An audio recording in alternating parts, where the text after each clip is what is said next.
of that might just be because of all the upsets that we've been seeing throughout this entire Pro League season. Right, and eventually, at some point, Penta has to lose. It's just a statistical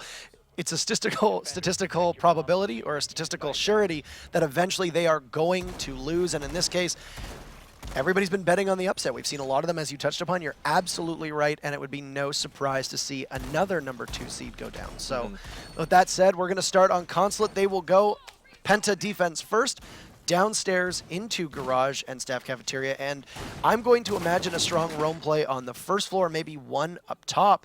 And if you take a look, Blackbeard right now being picked, and I have to think that that's because they were probably anticipating they would go upstairs to the second floor rather than start off downstairs. Yeah, and Penta is one of those unpredictable teams, so you need to bring everything, which is, I think, one of the reasons why we're seeing the Thermite and Hibana.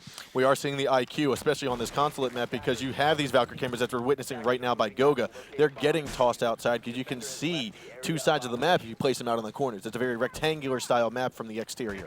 Absolutely. Similar to Hereford Base, you're able to get a couple cameras out there and you can cover most of the entry points. I like that Penta is running the double smoke echo combo. It's something that we haven't seen a lot of, especially this week, and it's something that I touched on the broadcast in North America, that I think you're going to get to a point now where in order to counter the heavy smoke, heavy flashes that we're seeing from the attackers, you're going to need that Nitro Cell, the smokes, and the yokai just in case because of how powerful and successful it is. Now, it looks as though beGenius will get open the drop hatch right inside a Garage nice and easily. They're also going to get the reception drop hatch opened. However, I don't think Penta's going to be too shook up about it. They do have two players that are going to be on the main floor, Eunice and Pengu. And it looks as though I think they're going to separate, and one's going to be on yellow stairs. Yes, this is going to be Eunice on the top of yellow stairs, and we have Pengu here at the Visa stairs. I'm surprised how much room they're currently giving beGenius to start this push, unless Penta's strategy is to collapse on them once it starts in earnest. Right now, beGenius is basically just able to walk right in, and the first bout of contact, a great shot, Shaiko. What an unbelievable kill on Eunice there, rather, and that is the strong fragging potential that we know from him. Now, unless they've droned out Pengu, he's still going to be situated around the back of Visa, still on those stairs. He's actually managed to get all the way upstairs above, and this could lead to a very detrimental flank that we're going to have. No, instead, T-Pex is just going to stay on top in the reception area, pick off his head from the drop hatch. That's going to be a 5-3 lead right now for beGenius. And that's 2 times that they've tried to peek around the corner and done so slowly, and beGenius has just been waiting for them so patiently, both through the hatch and then also on yellow stairs on second floor. And it's going to give them an opportunity now. You've lost your smoke, not super detrimental because you still have the yokai there, needed for those final 20, 30 seconds when a plant does go down, but you've still lost that utility. Oh, and a good kill there by KS, dropping the headshot there into RX. That drops him down. That's Diffuser as well that's fallen in front of the white van. Now, I don't believe there's actually anyone outside there that's going to be able to pick it up. You can see Sneaky moving over. He's going to choose to be that player, pick up that Diffuser, try to get it planted. The yokai is going to be probably the determining factor as to whether or not this round goes in favor of beGenius or Penta. If they can keep that Echo alive, keep that yokai alive, there it goes. It's going to stop at once. There's 24 seconds left on the board. Sneaky and T-Pex inside a Garage. Fabian's going to keep it under the black van. He now moves it up, pumps one more into Sneaky, and they cannot kill it. However, there goes the C4 toss. Shaco's going to grab KS as well as Goga. Last man alive is Fabian, and it looks as though the attackers are going to win after Fabian removes T-Pex. Moss will finish off the round there. Wonderful kill there with 5-5-2. Really underwhelming roam game to start off this map from Penta. I don't know what their plan was or their strategy. They just peaked too slowly and they got punished. beGenius looked very prepared for it, and if you can't contain Shaiko, he's going to be able to run amok all over your team. Yeah, and I mean, what we saw there, what I think once they realized they were outnumbered, it became a 5-3. I think their goal was, let's keep our Echo alive, let's allow them to take over Garage, and we'll bank on our Echo trying to stop that plant. Stopped at 2 out of the 3 attempts, but ultimately, when you're down to a 4-on-1, 5-on-1, it's not going to go in your favor most of the time. Right, and they played really deep in Garage, too. If you notice that, they didn't have anybody perched at White, they didn't have anybody perched at Pipes, they didn't have anybody at Pillar or the bomb site. They had them back in the staff cafeteria, which is okay, but they absolutely relied on that yokai to do all of that work and nothing else. I don't know if they were anticipating maybe get a pick, have somebody rotate down yellow, and then guard that open Garage as they get one of the panels or 2 of the panels open. but the strategy just didn't work out for them right now. We do see a Ying, though, being pulled out from Penta, so that's something that they're going to try right off the bat, and we'll see how well it works. Yeah, what we didn't see from Penta last defensive round was actually an Ella pick. Now, we mentioned Ella is the number 2 picked operator, I believe, on the defensive squad. Her lack of appearance here from Penta after round 1, I want to say is a sign that they aren't necessarily going with the core meta and saying we need to make sure these operators fit into our playstyle. Right, and I mean, you don't necessarily need to pick an Ella 2 depending on the style that you play. It's not absolutely imperative. They've obviously got a basic idea of how they wanted to run that defense. Wasn't successful. Might see her come out on other strategies, but when you're a team that's as good and have played in as many metas as Penta has, you don't need to pick the newest operator to try and make it work, because you can rest on your laurels and say, this is what has worked for us for 2 seasons. Let's try it and see how it goes. Ooh, Pengu's going to swing into the corner office, look towards yellow, and pick off the top fragger of Shaiko. That's huge, and that's going to be able to give the team a lot of confidence to be able to push in and do so quite easily. Now, Sneaky is the other roamer sitting upstairs, and he's going to come in contact with Pentu just inside of that Consulate office before, I think, making a smart move, and that's don't bother to challenge the Blackbeard, but he's up there with RX now, too. Yeah, they're going to go for a crossfire here situated on him there. We are going to see Sneaky get chosen out there. Oh, shots come down. Pengu with another headshot. Now, typically there's going to be 2 roamers, but I don't think Pengu's going to give up just yet. He's still going to go searching around for RX. Eunice comes on around, and he will just scoot out of the line of sight here from RX as Pengu going to finish droning out. Anticipating what I would guess to be a drop down, but oh my goodness! Turn his head and not get it in time. There's that 416 from RX, taking out the Blackbeard. However, 2 kills down for Penta. That means it's going to be a 4-on-3. Looked like Pengu was not focused on what was ahead of him. He looked the wrong way, and that's going to be a crucial blow. Yeah, he had been Ella'd. He stepped on an Ella trap, and so with that, he didn't have that flexibility to turn as quickly as he probably wanted to. Oh, and it's a little bit of debris here preventing Goga from being spotted by RX, and wow, just doesn't even check above. That's an easy frag for the Jaeger. He's going to pick up his 2nd now and give us an advantage in favor of beGenius after Pengu was able to come in and clear 2 of those roamers out so quickly. The drop hatches have been opened up. There's going to be a 3rd kill here for RX. Penta just does not know how to go after this roamer now that Pengu had been killed off earlier. So with that, it now goes in favor. The man count goes in favor of beGenius. Round number 2 looking like it's going to be in favor here. 2-on-1 now. 25 seconds left to go, and T-Pex uses the Vector to its fullest, gets that final kill. It's now going to be 2-0. beGenius leading over Penta. Now, if you're Penta, what are you thinking about changing at the moment? It doesn't look like the coordination is there. Either beGenius is running strategies that Penta isn't expecting. They did play in Challenger all last season, so there is no shortage of footage on what they're going to be able to do. However, when you're going up against a team like Penta, you've got to imagine that they've done a significant amount of homework there. And the moment that Pengu fell, they did not challenge that roamer. RX was allowed to run upstairs without any contesting at all. And that is detrimental, and said many times, if you ignore the roamers, you do so to your peril. And in that case, RX was able to pick up where the rest of his team, I guess, was not. And you can see, look at how even that spread is on them. I feel as though Pengu, yes, did a fabulous job soloing up inside of that corner office, getting those 2 kills. But after he had tripped that Ella mine, I don't feel like he should have progressed into another room. He had control of connector. He could have stayed there, watched the long angle to Visa stairs, but I don't think he needed to progress into that middle room. At that point, I don't even know, with the way that her mines work, if there was an opportunity, because I'm sure there would have been a call out there. At that point, RX knows the one Ella mine has been tripped. At this point, it's just a simple matter of turning it. And I mean, even if he had been able to get out, it impairs your movement speed, it impairs your ability to turn, and not even that, it's a Blackbeard with a face shield on. It's not exactly a silent operator to try and sneak away. Yeah.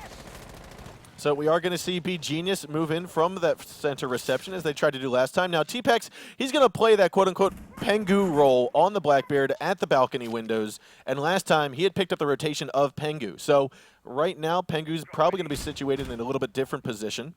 And Eunice is going to take this top floor hold here by the circle stairs as well as KS. And I like that they've switched out the role of the smoke and the echo right now. They've put the yokai upstairs, which is not as detrimental if you lose the yokai so early on, depending on how well you're able to play on site. Fabian, of course, is still going to be downstairs, but they've also got the smoke of Pengu too.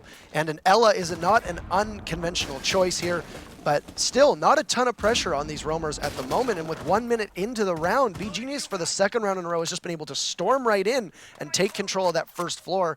Penta playing a bit passively on trying to stop them, and beGenius doesn't even really need to try to sweat as to where the roamers are.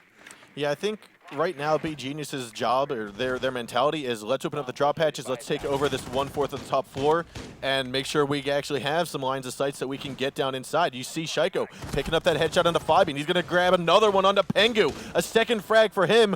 That's going to be multiple on the round here. Unbelievable. You just lost your echo and your smoke in the span of 10 seconds. That does not bode well whatsoever for the final 30 seconds of the round, not to mention the fact that you were at a 5v3 disadvantage, now a 4v3 disadvantage, as Goga does get a frag on Moss. Yeah, that was a good kill there by Goga. Down to the bottom of the stairs is going to be the Ella. That's Eunice. Finally takes down Shaiko, going to be aggressive. Goes for RX, takes him down as well. That's also Diffuser outside of Garage. It's now a 3-on-2. 60 seconds left to go. You've got T-Pex, the Blackbeard. He's off of that balcony window, moving down to the main floor here. And you have Sneaky trying to look around by Yellow's stairs, making sure that there's no one coming around for the flank above or below. Great vertical pressure. They have full control at the moment, but Penta still does have that wild card in Eunice. And Sneaky, eventually someone's going to have to get the diffuser. All it's going to take, and I would imagine, we didn't see it, but I would imagine there's a Valkyrie cam spying what is going to go on with that diffuser, and all it's going to take is another jiggle peek from Eunice. Which is though we saw Eunice trying to look through the drone hole. Won't spot Sneaky, but he will give away his position. There's going to be the Ella trap. As soon as that goes off, Sneaky is going to be the last one outside. He's going to be hitting that. This round will go to Penta unless something drastic happens here. It's 15 seconds left to go now. We've got Sneaky still outside. A 1-on-3. Penta looking like they have this round finally in the bag. They might finally be on the scoreboard here. Nice crossfire happening. There's going to be the kill. Sneaky goes down. Goga picks up a 3K. Excellent play by them, and I was really hoping to see Eunice get it with how strong he was in the final minute and a half of that round, but that's the kind of defense that we need from Penta. So I think that might have been a 2K from Goga. That is correct. Eunice finishing off with 3 in a very quick fashion there. And Shaiko walked down those yellow stairs, didn't bother to check his corners. I don't know if it was a bout of confidence or not, but just had that Ella sneak up on him, or the Ella sneak up on him. Wasn't even disoriented though, just simply lost a gun battle there. And it put them in a tough position. They stuck the diffuser outside by Garage by themselves and relied on them to be able to get in while the rest of beGenius closed in on the site from other angles. That's a good strategy as long as you can take care of the roamers and put the pressure on the final 2 or 3 supports or anchors you have on site, depending on the defense they're running. But in this case, it was a great defensive play by Penta. It denied them the opportunity to do that. And at that point, the Thermite, as you saw, went down. There was no other supporting characters there, and it just fell apart from that point on. There's 2 operators I want to call out here. On beGenius, we have Doc being chosen for this top floor site, and Penta is going to go with Capital. Capital is not necessarily a standard pick on this map. We've seen him multiple times on Oregon trying to disable the mirror window downstairs in Laundry, or the top floor trying to go on kids' dorm windows. But here inside of Consulate, we don't see him too often.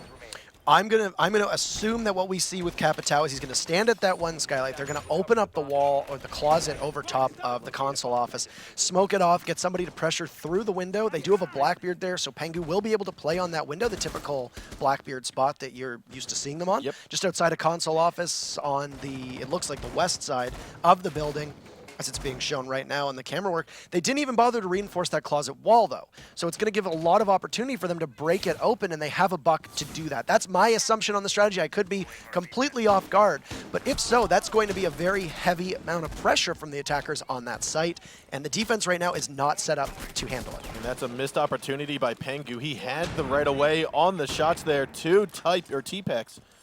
However, just shooting him a couple times in the hips won't necessarily get a Doc down. He already stims himself back up. He's going to be close to 100, if not over.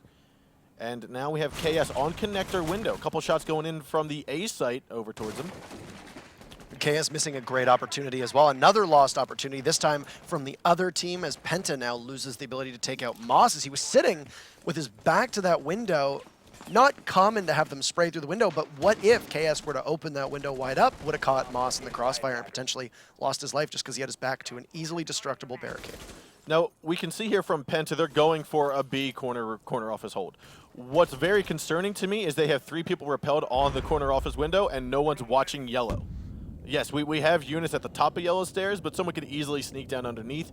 And right now it might be Goga who's trying to make sure that doesn't happen. We actually do have RX who's under. He's by the middle reception area.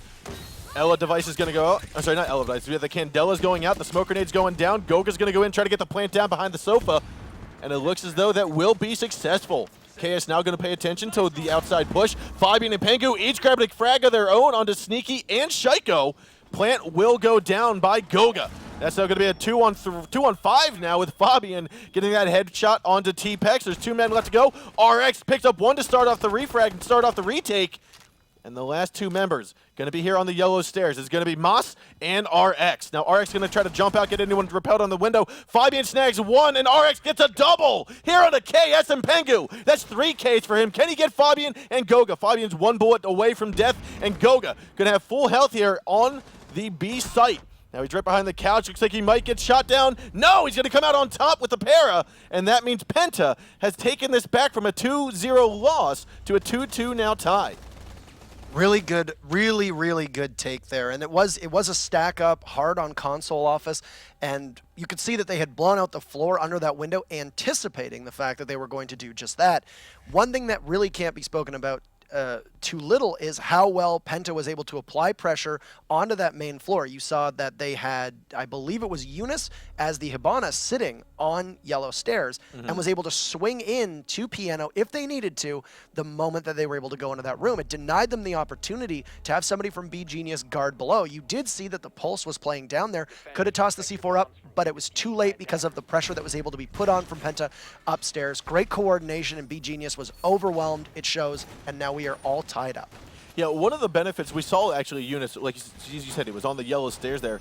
One of the benefits of tossing out a stun grenade, if it's not necessarily going to flash someone, it's obvious, it will deafen them. Yes. And I think that's part of the distraction that they wanted to have happen, is they wanted that sound deafening so that there was, like you said, additional pressure put onto the Pulse. And at the same time, because of that additional pressure, he couldn't even hear if a plant was going down, let alone use that heartbeat sensor. Right, and it's one of those things where you have to determine what you think is going to net your team the most benefit. Do you ignore the fact that you might be getting closed in on and potentially stop the defuse, even though there's very likely that you're still going to die because of the fact that there's going to be a frag on you from the other team? Or do you be patient and hope that the rest of the team is able to prevent that diffuser from going off, try to take out the person who is putting pressure on you, in this case it was Eunice, and then go back and hope that the diffuser didn't go down? In this case, it was not a wrong decision, but they were still able to get the diffuser off, and that ultimately was it for them. Yep. Now the Capitao itself, those bolts, those fire bolts, the smoke bolts, those I don't think played a vital role. They still could have been used in, or you still could have thrown in smoke grenades, flashbangs, whatever you needed. I didn't see the fire arrows go off. But if any case, I think it was just the fact you need a 3-speed operator that has the ability to use utility if it needs to. Right, and they get those smokes from Capitao, and right now smoke is in a place where it's never been as powerful as it is. You've got 4 of them now. Yes, you could have run a Jackal. Yes, you could have run a Fuse, but you still have those asphyxiating bolts as area denial. We didn't see if any of them went off. I would imagine that they probably used at least one, but we have no way of at least I don't believe we saw it. We have no way of knowing. Shaiko gets leadoff kill on Pengu. That's a very aggressive play and an immediate refrag from Fabian, and a double kill on a Sneaky. And that is definitely going to be here in favor of Penta. Now Shaiko is still going to be alive. He's going to try to challenge Goga.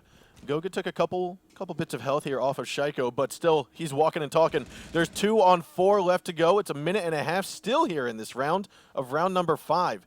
Now, we do have RX going to be in corner office, and we have Shaiko here on the top floor, with the bomb site being in the middle bomb site, being here on that middle reception area as well as Piano.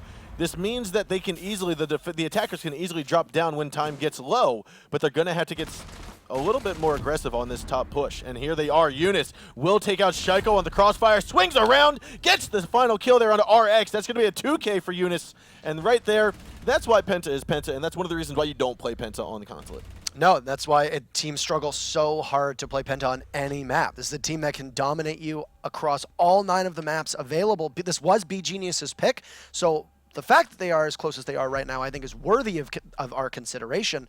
But it appears after the first couple rounds that Penta awoken to the fact, the way that beGenius was playing, and now they're able to do so successfully to counter that.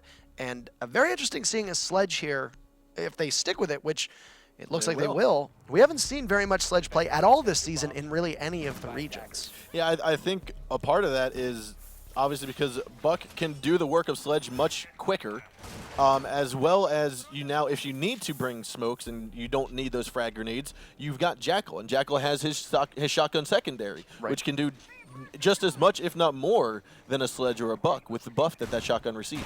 Right, and the C7 has a very high and very impressive time to kill. His gadget has now been buffed as well and puts a lot more pressure and focus on finding that roamer and making sure that the roamer keeps moving because of how quickly it ticks. And Jackal just overall as an operator has gotten a lot better. Because of that, I think we've seen that Sledge has slowly fallen out of favor, and Buck does his job a lot better. They both have frag grenades, and if you can control that C8, which a lot of players at this level absolutely can, it's a formidable rifle as well. So it's just one of those issues where Sledge is right now not in a great spot because the other operators do what he does in a manner that he's not well equipped to do. Yeah, it's not that Sledge is bad, it's just that there are more efficient and more better choices, basically, than a Sledge. But we'll have to see how Fabian is going to use him this round. Bomb site is going to be downstairs in garage and kitchen. And so, I mean, that's a lot of destructibility that you can bring with Sledge that you can also ultimately put down in piano. And both teams are very comfortable going downstairs too, which is different from some Consulate matches we've seen where you will have teams continuously spam upstairs, assuming that it's their preferred and safer site. In this case, both Penta and beGenius are absolutely favoring that bottom floor. And right now, the attackers have had a lot more success, and I'm not sure if we're going to see that change, but who knows? We might start to see them favoring upstairs. If the defenders do start winning at some point, we will naturally have to go upstairs, and then we'll see how things change, because look at how successful Penta just was. So we do have beGenius, a couple roamers around. We've got RX at the very top. Sheiko's going to be on yellow stairs like he was last time, playing a little bit lower because he knows Pengu's going to be in that corner office. Pengu's still looking over here, thinking if he might be able to pick off that kill, but I think Sheiko's already navigated. He is down here by the soda machines, goes for the shots onto KS, actually lands him down and moves him forward, picks up the kill, and then gets refragged by Goga. That's a good pickup, though. I would trade out that kill in a heartbeat to take out Sheiko on an Ela. Absolutely. Sheiko is down, so you've got their top fragger down, but also you've removed the Ying from the equation as well, and that's enormous at this point in time. You know that you're not going to have to worry about the blind and smoke plant. It's not really been successful on this map in particular, and one thing you can see here now is Penta is doing the same thing that happened with beGenius, is that you've got the Thermite by himself in front of that garage. There are those bandit charges on there, no Thatcher for them and no Twitch, so unless they can take advantage from above, sledge it, and take out those bandit charges manually, it's going to make it very difficult for Goga to get that off, but you can see he will blow one of the panels. It's the middle panel, panel number 2, and now he'll begin to, I guess, put pressure on them from outside of the garage. And there's going to be Fabian using that hammer. Now, that's one of the benefits, I'll say, is being able to destroy the barbed wire a lot more quickly, and multiple barbed wire more quickly than you can with a buck. However, is that going to be the reason they chose him, or is that just a benefit after the fact? I'm not entirely certain why Fabian did it. I mean, it doesn't really work as Sneaky gets one and then a refrag from Eunice, and we're back at a 3v3 with 20 seconds to go. There are only 20 seconds. Goga's going to make this into a 3-on-2. RX still going to be upstairs. He's the last man alive. Goga will get this plant down in time. He's going to try to hop in through the drop hatch. Looks on over. A Eunice sees him, calls him on out, goes for the shots, prones underneath the wall, and the plant does go down successfully. Goga's already peeking around the white van, picks up the headshot. Penta now leads 4-2. A very smart plan. You saw that as once Penta got that key frag in that trade, you saw the Blackbeard rotate to come down to garage to give that escort to Thermite. By being able to hold that angle around white van and challenge the mirror window, they were able to flush them out into the staff cafeteria. And then Eunice was able to come in from the main lobby down the stairs and take advantage of that mirror and turn what was in favor of the defenders against them. And then there was just that crossfire to catch them off guard, and that was perfectly executed by Penta. And now we are on match point, and beGenius stormed out to a 2-0 lead, had a great showing right off the bat, but Penta is containing them every single step of the way right now.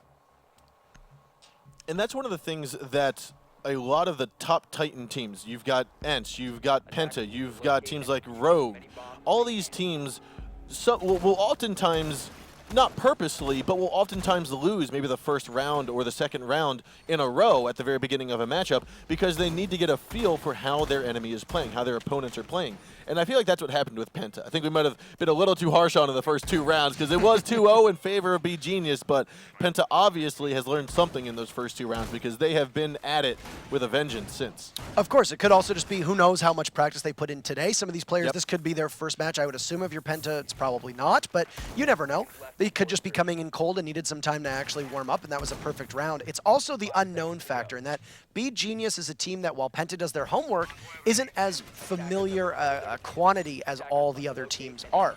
Very similar to Mysterious Monkeys. Yep. But it comes down to the fact that Penta's already been here. They've probably seen most of the major strategies that have been played by other teams, and as you can tell from the last 2 seasons, they weren't as much of a challenge as you would have thought. So it was really incumbent on beGenius to be prepared for this match. It looks like they are. Some of these rounds have been really close, despite the fact that it is 4-2 in favor of Penta. Could be a 3-3 or even a 4-2 for beGenius if a couple kills go the other way. But right now, absolutely, it's a dominant performance, and we might see the game over in the next 2 minutes and 30 seconds. Now, we are witnessing, again, multiple roamers. We've got KS on the circle stairs. Eunice going to be inside of the yellow, kind of towards the top. Not all the way, but close to it. And we are going to have these drop hatches again getting opened up by beGenius. It looks as though Penta's not putting a lot of effort or thought into stopping this initial takeover of this main floor. Right, this is what we've seen Penta do every single time. They allow beGenius to basically take control of the first floor, and you have Penta either roaming upstairs or somebody playing on the bottom floor ready to push up. First round didn't really work so well, but as you can see from Sneaky getting shot at from 2 separate angles, obviously helping him. Now there is Shaiko picking up 1 frag onto Fabian. That is going to be the Legion down. It looks like Fabian traded out the Echo, brought the Legion, and I'm going to say put down maybe 2, possibly 3 or 4 traps, but nothing more because those build up over time, and we're still half the round in. It was so successful on Legion last time. I believe, if I remember correctly, he got a triple kill. Now Shaiko's going to get one on Pengu, immediate refrag from Eunice, and now he's going to smartly rotate. So as you can see there, they had the Bandit playing upstairs. He does his job. He gets the impact frag, which was on Shaiko, who right now, along with RX, are absolutely leading the way on their team, and then gets back to safety because they've lost an anchor and they need that presence on site. So great read from Penta, and that's exactly what you need to do. Get the kill, get back to site. You've wasted time, you've gotten a frag, your job is done. Now stop them from getting in and getting the defuse off. Now Eunice was spotted out there, so they know that he rotated back down to site. He's not going to get back up anytime soon. So this 4-on-3 will dwindle down to the last few moments. We have Moss will pick up, and yet again, another frag here onto Eunice.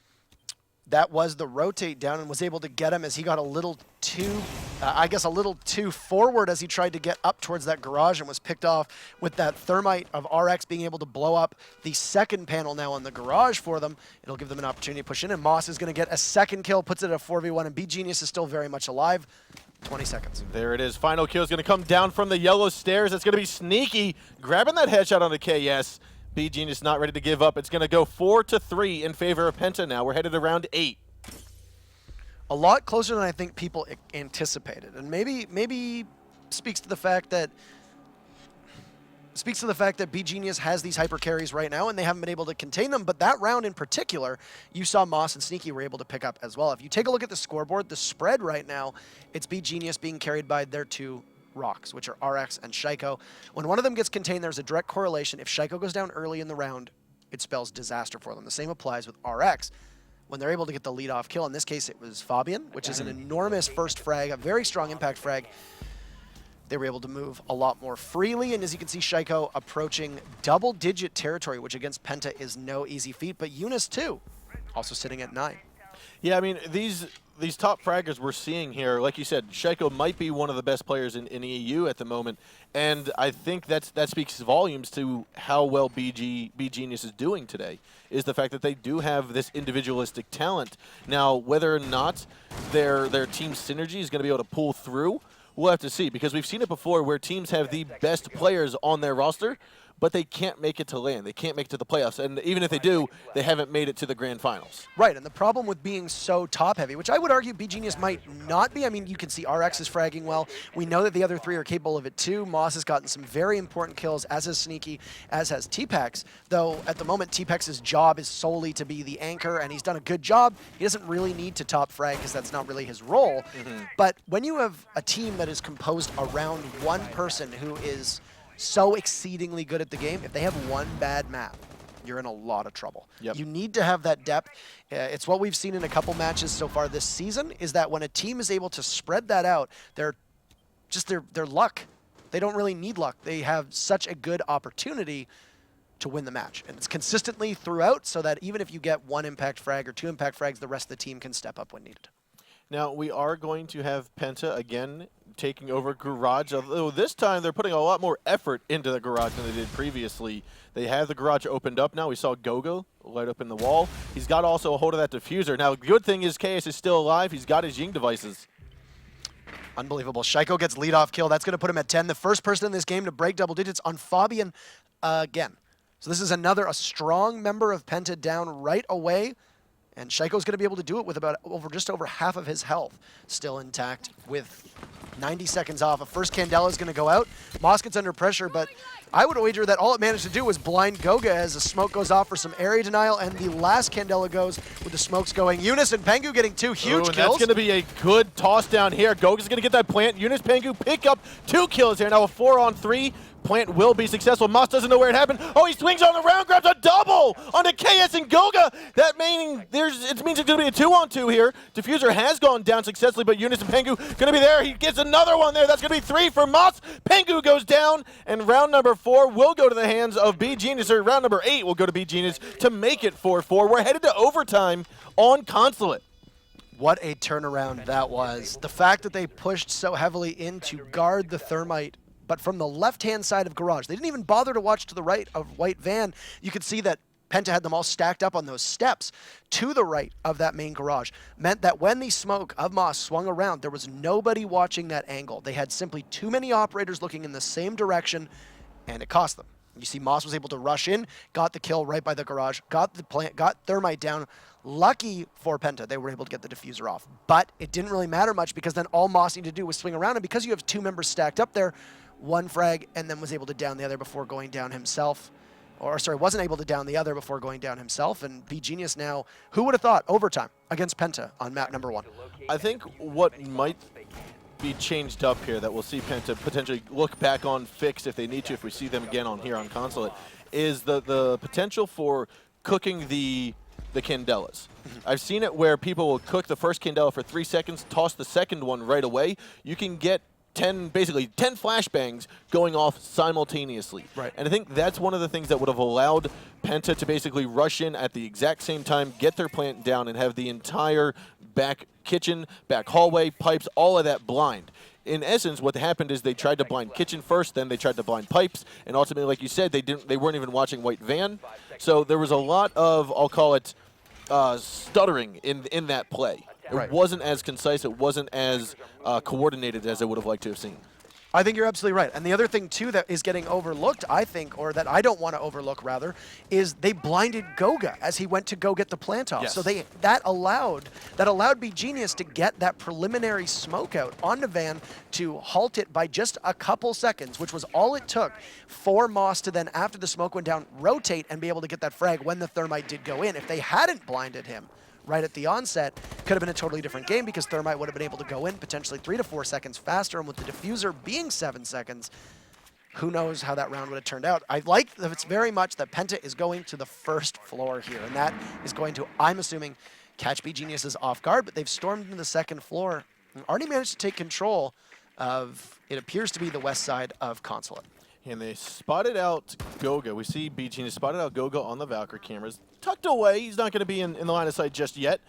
But we do have, I think that's Eunice. Eunice going to be the Ella on circle stairs. Shaiko actually gave away his position by going for a little poke here and there, looking at different sites, different ways of points of entry. And now this is going to be a 3 push onto Shaiko. They're just going to hold their angle for now. Penta doesn't need to play over-aggressive.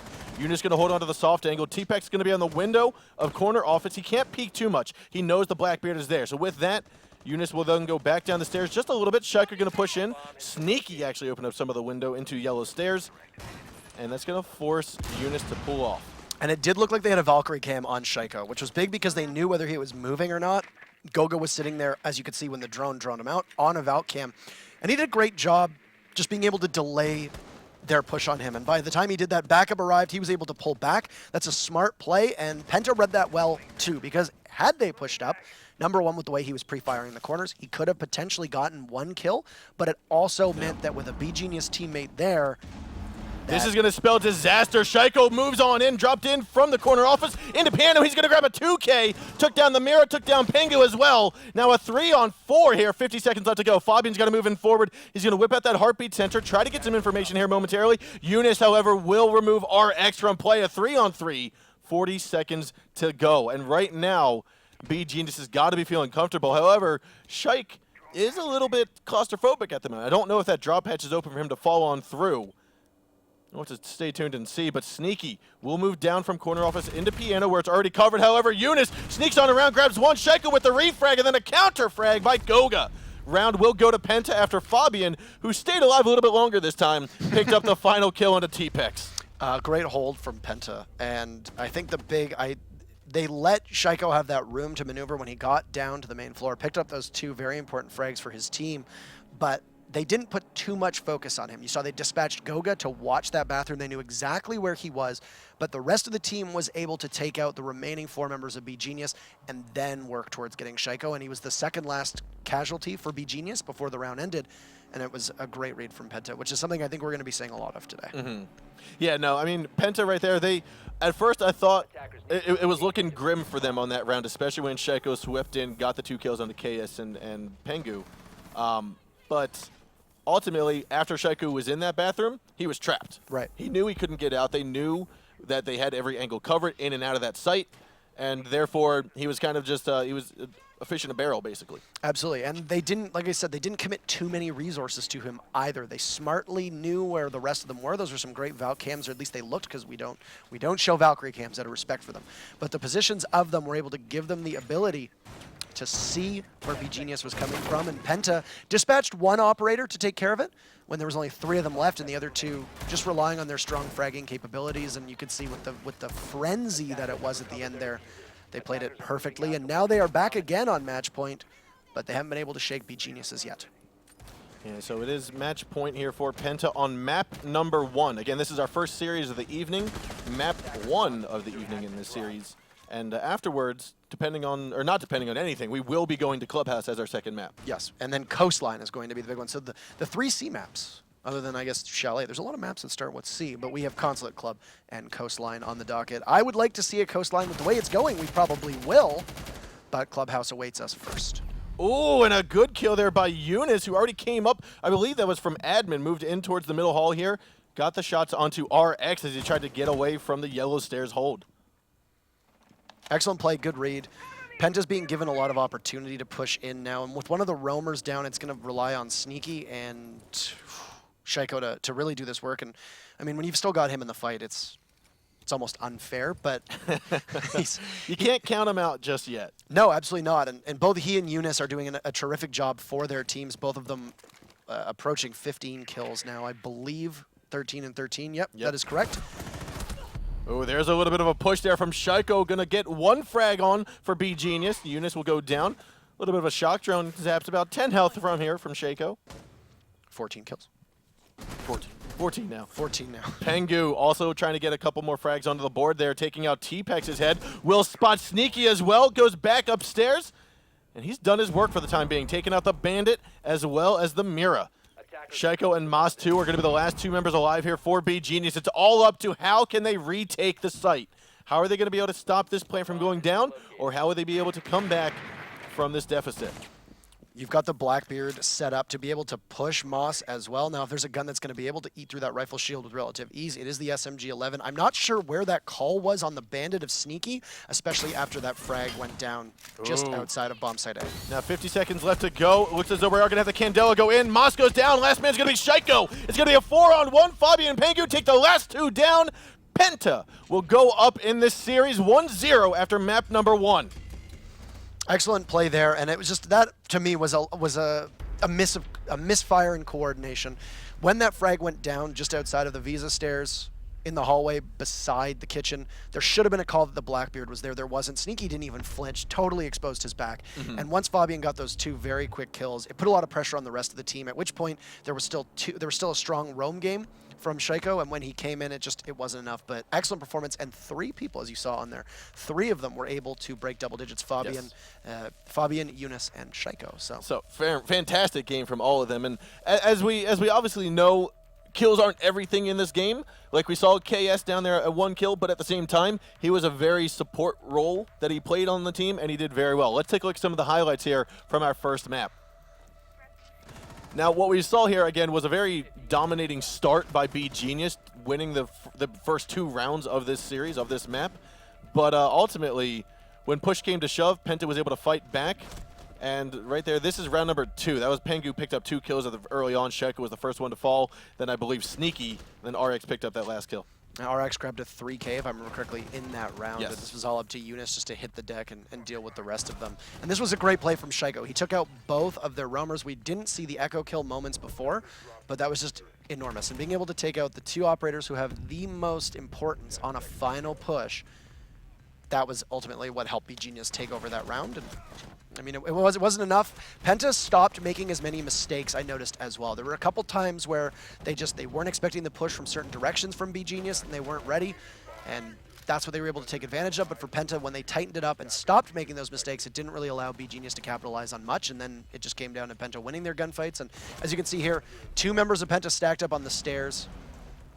Wasn't exactly the most ideal, and they were able to get that 1 kill. And then so this is the round where Shaiko picked up these 2 kills onto KS and Pengu, then trapped himself into the bathroom. He couldn't get out.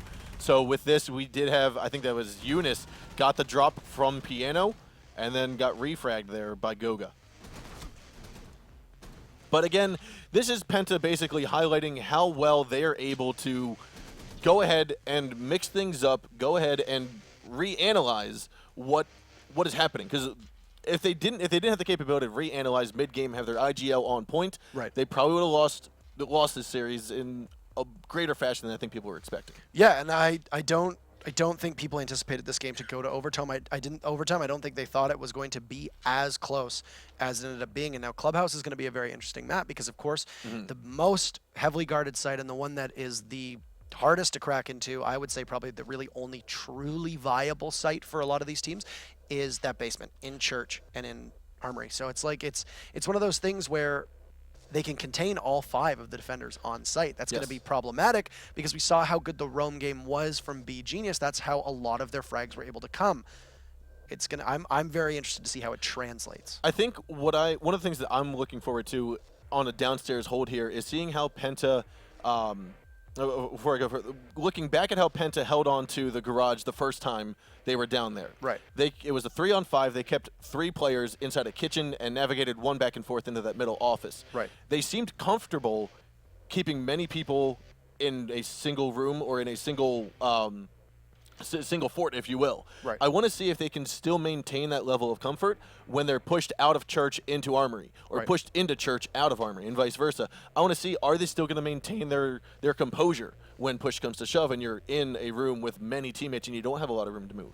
Right, and I think it's important to note, too, that they might have been comfortable doing that, but ultimately they did lose that round, right? Yes, So they did lose it. So beGenius was able to take advantage of the fact that there was only so many avenues to get in and pick them apart. Now, that really depends how much pressure they're going to allow beGenius to exert upstairs. You get a buck, you buck that kitchen open, you get that hatch open. Who knows how we're going to see Ying work as well. That's another thing, too, because of the flash smoke combo drop. You hit that kitchen hatch, you drop, you have 1 person apply pressure from motor if they're dropping into motorcycle and then swing into Church, and now you have the defenders in those 2 separate rooms have to determine, are we going to try to stop the plant? What if there's somebody pushing up that way? And especially if you've opened up blue by garage 2, you now have 3 ways for the attackers to pressure you and stop you. So something that I'm being reminded of, we'll continue this discussion as we get underway with the map. So we are going to get underway with Clubhouse. Clubhouse is map number 2 in this best-of-3 series between Penta and beGenius. So Penta won map number 1. This map is also their choice. Right. Clubhouse is their choice to play on of the 3 that we had. So let's head in, take a look at those operator selections, and see just how round number 1 is going to unfold. But going back to, you had talked about the Candelas, the smoke drop combination. Right. Reminds me of Year 1, Season 3, when Hibana was first introduced and a part of the meta. I think we had watched, at the time, they were known as Era Eternity, I think. No, they were known as Most Wanted or Orbit, one of the two. Okay. They had done what was called a quick drop with Hibana. Basically, you break 5 of the 6 pellets on the drop hatch, and you use one pellet to open up the hatch, and you drop straight down right away. I'm curious if we might see that in conjunction with the Candelas being tossed down, allowing you to drop, and also if you're holding onto the cave tunnel down below. If you're able to maintain that, you could do a quick drop, potentially get in unnoticed. You could do a hot drop. It's a risky strategy Very. because if you have one person there with a high-powered rifle, a Vector, an SMG-11, even Ella's gun, it's not the best for mowing people down in one general area, but it's just a strong gun right now. It can basically do anything.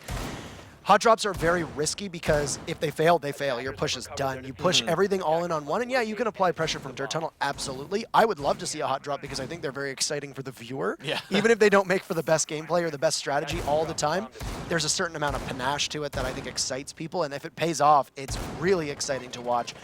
And I mean, yeah, obviously it's one of those pocket strategies Right. that you're not going to pull off every single time. It's not a core meta strategy, but Penta being one of those teams that does stuff on the fly because they recognize opportunities and they take advantage of them, it's something that we might witness midway, partway through the game here. right, and I mean, look at what Penta just did. They pulled out a front lobby strategy for Consulate, which is something that is incredibly bold. We've seen a number of unconventional and or not as frequently played bomb sites over the last couple days, and they've never actually paid off for the defenders. This is the lone time over the last 72 hours or so that the defenders have actually been able to hold off a site that doesn't see a traditional amount of play in comparison to the other sites. So if there's anybody that's going to be able to pull it off, it's Penta. I don't know what the likelihood is, but right now beGenius is holding all on site. Oh, what a C4 toss-up through the floor that Buck had just opened up.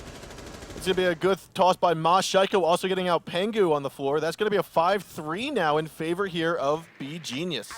And I mean, making me eat my words right off the bat. I said, oh, beGenius has such a good roam game. Let's see how they're able to do. No, let's just stack all 5 of them up on site, and it doesn't even matter. A great throw from Moss, as you said. Shaiko did some cleanup work. They will apply some pressure to that church wall, or that bar wall, rather, downstairs, and will have to make Moss move. And Shaiko's going to do hatch duty just over top of Moto. Now taking a look here, a minute 15 to go. KS is going to try to get rid of any ADSs, any Ella charges that are going to be when he drops. This is likely where that push is going to be. He's got the diffuser in hand. This is going to be a main stairs push. You have everyone here in position. RX going to be underneath of Kitchen, getting his team information as to where they're coming from, how many are going to go down, how many are going to push. Moss is already there. Laser sight right down onto Eunice's face. Smacks it on down. A 5-on-2 now. 50 seconds to go. And Goga going to try to push in. T-Peck says no, and Shaiko gets yet again another kill here onto KS. And that was a flawless round from beGenius. What an emphatic start for them. Excellent play all around. The biggest issue there was they were not able to successfully get that push in until they made sure that whoever was guarding church or motorcycle were taken out. And Moss, even though those Hibanas hit, Moss still stayed. He persisted, and he hung out just beside those opened up walls and used them to his advantage. You could see Eunice did some drone work, was able to find him, and then just a jump up and a quick jiggle peek. And that Vector, that magazine goes so quickly, and Eunice also went so quickly. Yeah. So that is going to be round number 1, going to beGenius. Very similar start to how we saw Consulate kick off. But I think what's a little bit more in the realm of speaking right now is we have Penta opting to go to that second favorite bomb site of Stock and Bar instead of persisting downstairs to the basement. Right, I think it would have spelled a really bad start to this round if beGenius wasn't successful on the easiest to defend site on the map, and now we're going to see if Penta's going to be able to have as much success here as we just saw their opponents did in round number 1. Bar and Stock give you a couple opportunities to attack. Of course, you can go in through strip if you need to. You can take control upstairs, a bedroom push down into Bar, and then force them to either have to commit to that Bar or push them back into Stock and Garage, or even have them go upstairs, the defenders go upstairs rather, and take cash. But there's a lot of opportunities for beGenius right now. They are well equipped with 2 hard breachers. They have the Thatcher, the Buck, and the Ash. A lot of raw destructibility right now that will allow them to attack either site. It really comes down to the IGLing and what they determine to be the weakness of Penta. Yeah, and this push from beGenius will be towards stock. We saw all of them start out by kennels. They're going to take over cash room top floor. And from here, this is looking like they're going to get basically in position to onslaught the B site. I'm surprised. I'm not surprised, but I'm curious as to how they're going to employ both an Echo and a Smoke. I'm assuming dispatched to separate sites, but it's very common to see a mirror ran here. I mean, maybe not so more now, or maybe not so much now that they've changed out the meta, and I know that the Smoke Echo combo is something we've seen from 3 rounds or 4 rounds now of Penta so far.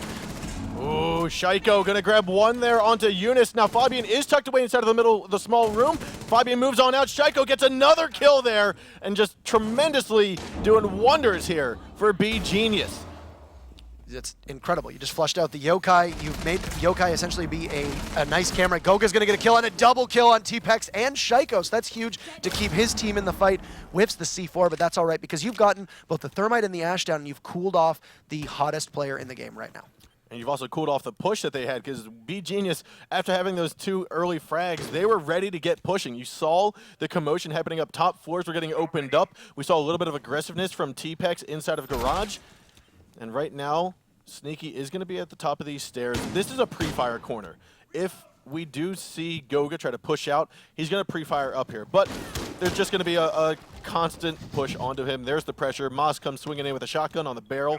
And there it goes on down. A pretty sensible move there. You had the call made from beGenius to say there's somebody holed up right now in the stock room. Sorry, not the stock room. Oh, that was a nice shot from KS. What a headshot there by KS, like you just said. So that makes it 2-on-2, 50 seconds left to go. Are going to have a little bit of a skirmish here outside of the main lobby. And KS going to move over towards Jukebox. Get out of the hair of the way right now. However, RX spotted Pengu moving over. SMG-11 in hand. Sneaky still trying to work his way through the barbed wire. Pengu, though, is going to toss out a gas grenade. 35 seconds to go. He's going to collapse himself here and keep himself at bay. Sneaky peeks his head out, gets it removed from play. A 1-on-2 now, swinging on over. The Bearing 9 will take out Pengu. And that's going to make it a 1-on-1 now. 20 seconds left to go. Diffuser is in the hands of RX, but it's not going to get planted because we will be seeing beGenius and Penta go head-to-head here. RX and KS. Who's going to come out on top? We've got the Bearing 9 going up against the 416. Plant's going to go down here momentarily. The camera is going to spot him out. RX is peeking around and then gets taken down. KS winning round number 2 here for Penta. It's now going 1-1. A 3K from KS. It's almost as if they heard you. He said, you know, KS, bottom of the scoreboard, only got 1 kill, but still did what he needed to do. Now flexes off, gets 3 times the amount of kills in 1 round than he had all of last game. So it's almost as if he listened in and thought, you know what, I can do this. Watch what I can do. And a good change there from Penta. I honestly thought for a moment that they were going to let them get away with the defuse plant and then go for the kill as he popped up, just in case they didn't want to risk the gunfight, especially with somebody with RX whose aim has been so good today and has been so precise. You let that diffuser go down, you know that the moment that you hear the bomb start or the diffuser start to tick away, they're popped up, they're vulnerable. At that point, they are not able to return fire the same way that you are, and that's an easy free kill. We've seen it a couple times when teams will do that, but it's always a risk. In this case, RX didn't pay off. I am looking forward to this round in particular, just due to the fact that we're going to have a Fuse play. Fuse is not a very highly picked operator. He's chosen for very specific scenarios, mainly bomb sites such as this one here in Clubhouse. We know that on Consulate, Chalet, on Border, all these different bomb sites have verticality played to them, but we don't see Fuse chosen as much. Now, the Fuse play here is either going to be take him up to the master bedroom, take him up to the gym, blow up the bar, or take him up to cash room and blow open the stock room and try to cause as much friction, as much distraction as possible. And the people that don't follow this as well as some of the other viewers, one of Fuse's largest assets is his ability to clear out gadgets. That's the big thing too, is that against players of this caliber, you might get a cluster charge here and there, but your primary goal is, number one, is fuse charges are going to open up the floors, which if you have somebody below, that's a strategic asset for yourself. It's also going to take out any vault cams. It's going to take out any traps, especially with how heavy this trap meta is. There's going to be a lot that's going to be there, and it's going to burn through those ADSs. So Fabian is a very proficient player, and I too am very excited to see what he's capable of making work with this. Oh, and there is T-Pex. He's going to be trying to challenge Eunice here. Flashbang's going to go out. He gets blinded, but the Ella Mine will make him be a little bit disoriented. And it looks as though Shaiko is there to pick up the frag. Goga gets the refrag on the T-Pex as he tries navigating down the cash room stairs. Pengu gets another kill here on Damas. And that makes it a 3-on-4. We see the fuse charges going on out now. Looks as though they will be going for a stock push. They just need to get a little bit more control. And they will be pushing in here. A misread, but still not a bad idea. They thought that with how aggressive Shaiko is, he might push up the stairs, assuming that there was a second up there in case the fuse had been seen. The preemptive cluster charge was just there in case he wanted to catch him or potentially even deny him that push. And Shaiko didn't fall for it. He just stayed in that closet and waited. Now here we have Goga trying to maintain control of Garage, which is necessary if you don't want to be flanked. We do have Shaiko tucked away inside of that side closet. RX going to be in the main lobby slash bar, if you will. Oh, we saw the peek there. Wonderful headshot by Goga. Going to go through the Elamine, goes for the shot. Actually gets that one while he's been disoriented. Now that makes it a 1-on-4. Plenty of time here for Penta to win the round. They just need to make sure they don't try to take Sneaky in a 1-on-1. Goga's going to go down as well. You can hear some fire arrows going off. More important than trying to get Sneaky at the moment is just look at how good that smoke works. Completely envelops the site. Diffuser going down. The asphyxiating bullets will prevent them from pushing in, and Sneaky's got a tall task in a 1v4. Now, this round will, fortunately for Penta, be going in their favor. I would be flabbergasted if Sneaky can make it out alive, and Goga's just going to say, nah. That's going to be a 3 or 4K for him this round. It's a 4K, if I remember correctly. He picked up the 2 in one, the Jaeger inside of the lobby, as well as Shaiko inside of the closet. I don't know if he got one before that. I'm not entirely certain, and I mean, there was a frag that happened amidst the frenzy that I didn't pick up on. I hope that we're not depriving him of an ace if it was, but it was absolutely, at minimum, a 4K. I figure we'll hear about it if it was an ace and we missed it. Well, so. I felt bad because I think it might have been Goga. No, sorry, no, it was Wilkie. Wilkie had an ace last week, and we mistook it as a 4K. And then he called me out on Twitter, and I apologized. I'm big on accountability. What are friends for if you can't call them out? So right, and at least we got to see a for sure thing with Eclipse getting an ace on Monday in their match. So at least we got to see one this week. So downstairs is where we are going to have Penta choose to go for round number 2 of their defensive holds. And after being successful in the stock room and bar, you got to think that this defensive round is obviously going to be in their favor. Absolutely. Penta's right now looking really strong. They took their opportunity upstairs. It worked out for them. Now they're going to go downstairs. And 10 seconds remaining.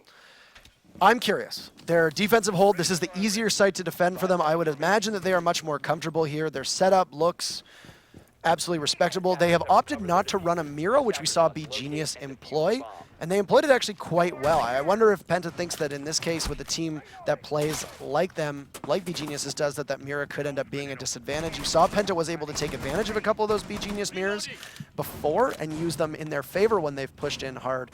Maybe they've learned that lesson.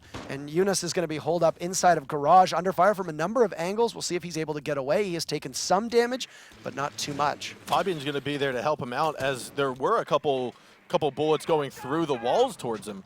So with that being said, we're going to watch Shaiko try to move down very aggressively. There's no barbed wire. The Elamine will try to prevent him, push him back just a little bit. RX is going to continue finish droning out the Moto drop. Now, with still plenty of time left to go, beGenius, while Shaiko did move down quite quickly, he is going to be pushed back, just slowed down just a little bit. They just wanted to gain as much ground as possible, but they are foregoing the Garage hold, which Eunice and Fabian are still here. Now, luckily for Moss and the rest of beGenius, Moss is going to be inside of the cash room, this is the CCTV room. And then he hears Fabian, he hears the pulse. A smart move there, too. Yes, and so here he is. Moss didn't actually hear. Oh, maybe he didn't hear the pulse because right there he jumps on through the wall that he just opened up. Fabian picks up 1 kill, and that means Garage is still in the control here for Penta. A great play there. They were able to burn a lot of time, and ultimately beGenius wasn't feeling comfortable with that push, decided to go upstairs, applied pressure there, but there wasn't really anybody that also pushed Garage at the same time. Shaiko is going to get a kill now onto Pengu. Now there's going to be a nice kill there from Goga onto Shaiko. I feel like Shaiko, he's not necessarily waiting for the support of his team. He seems to be more of that individualist. I can't even say it right now. Individualistic? Yeah, see, you screwed up on it too. I caught that. No, so he's got that mentality of, I need to push in, I need to go as quick as possible, and I think that might be hurting his team a bit. I would agree tentatively, but also say that he's also shown that his ability to go off on his own has allowed his team to move freely where they are, but more often than not, Sneaky's going to pick up a kill now on Fabian, and it's going to be 3v3. Thinking back on it now, how many times have we seen that even though Shaiko's been able to get a kill, and Eunice is going to get one too now, and I'll finish my thought next round. So here we have 30 seconds to go. Eunice gets 1 onto RXW. There's only 1 man left. It's T-Pex. He's going to come on through. Eunice is going to be ready for it, just waiting for the perfect footsteps. Tries to pre-fire. And this is looking like it's going to go in favor here of T-Pex. Still a 1-on-2 now.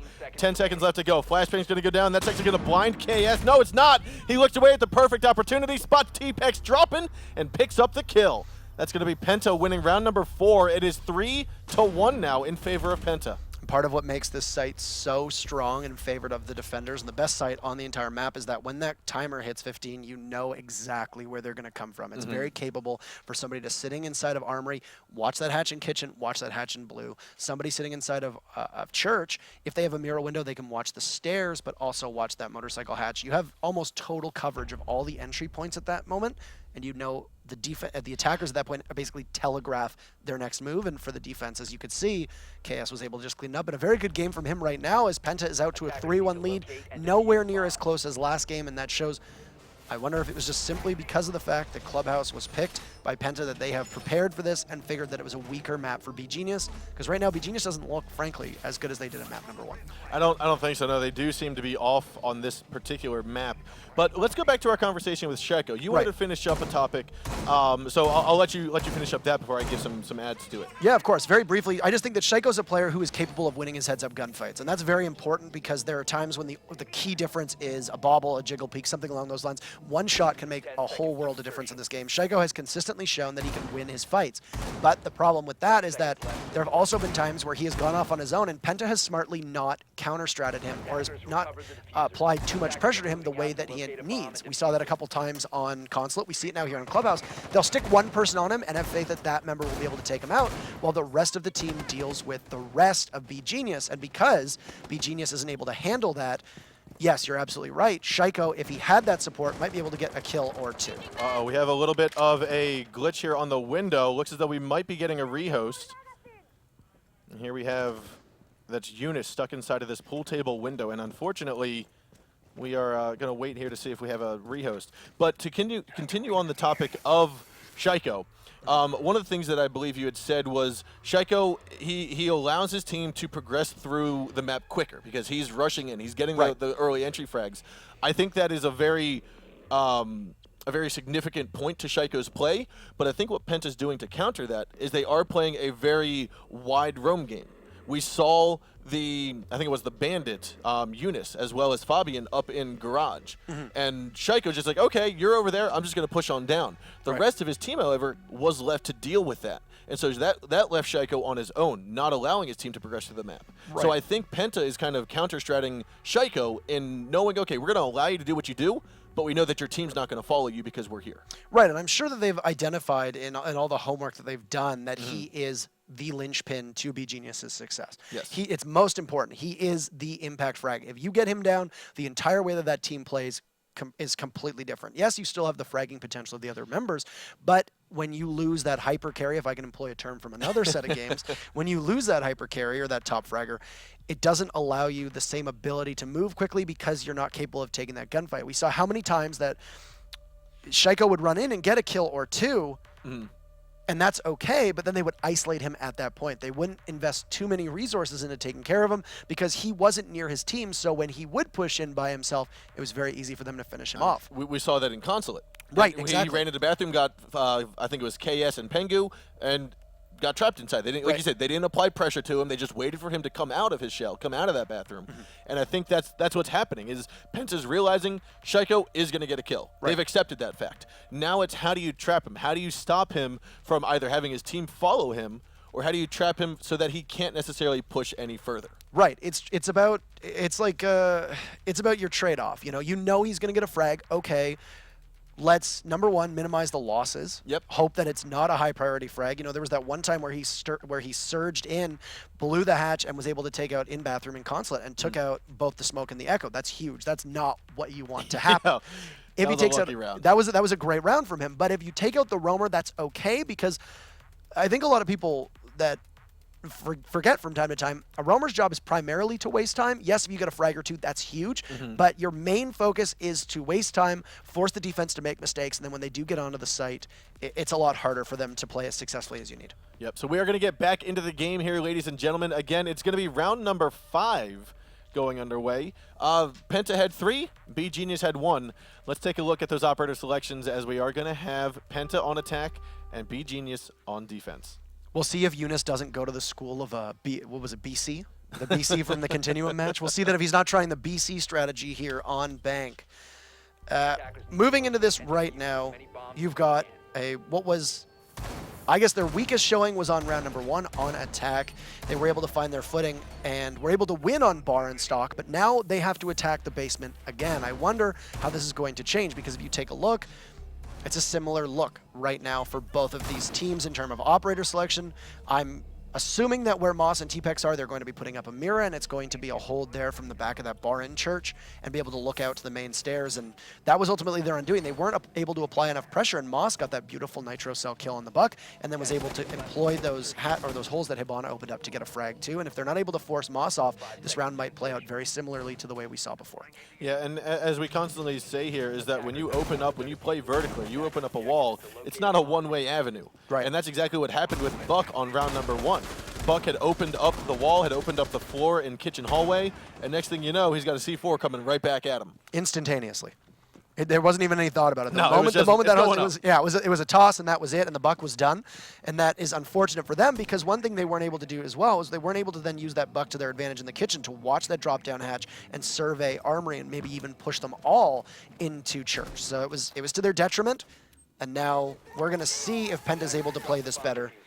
And like I said, the key to me right now is looking at how are they going to be able to flush out the mirror of Moss, because he held the entire defense together last time around. Now, if we take a look here, we are going to spot all 5 defenders on site, 2 in the hallway. We've got 2 inside a church, and T-Pex going to hold down the armory for the moment. Basically, what I feel like is happening here, RX is going to be underneath kitchen, trying to get an idea of how many attackers, how many players from Penta are working their way down the main stairs. That's where Shaiko is going to strike. Right, and Eunice is already pushing up. Now you can see there's a lot more buck going on than was before.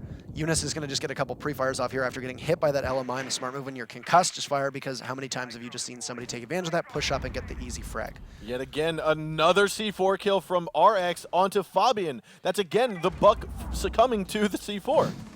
It's Moss got it this time. RX said, I'll take it this time.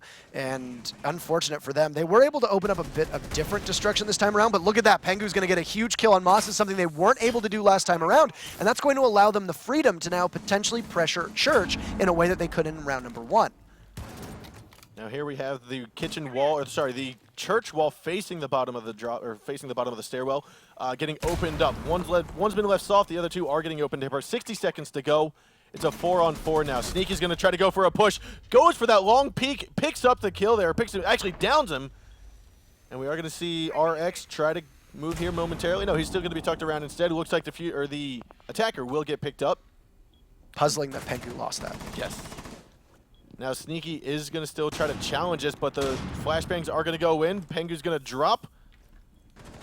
And he's going to hold on to this very small angle, looking on through A, over towards the lockers of Armory.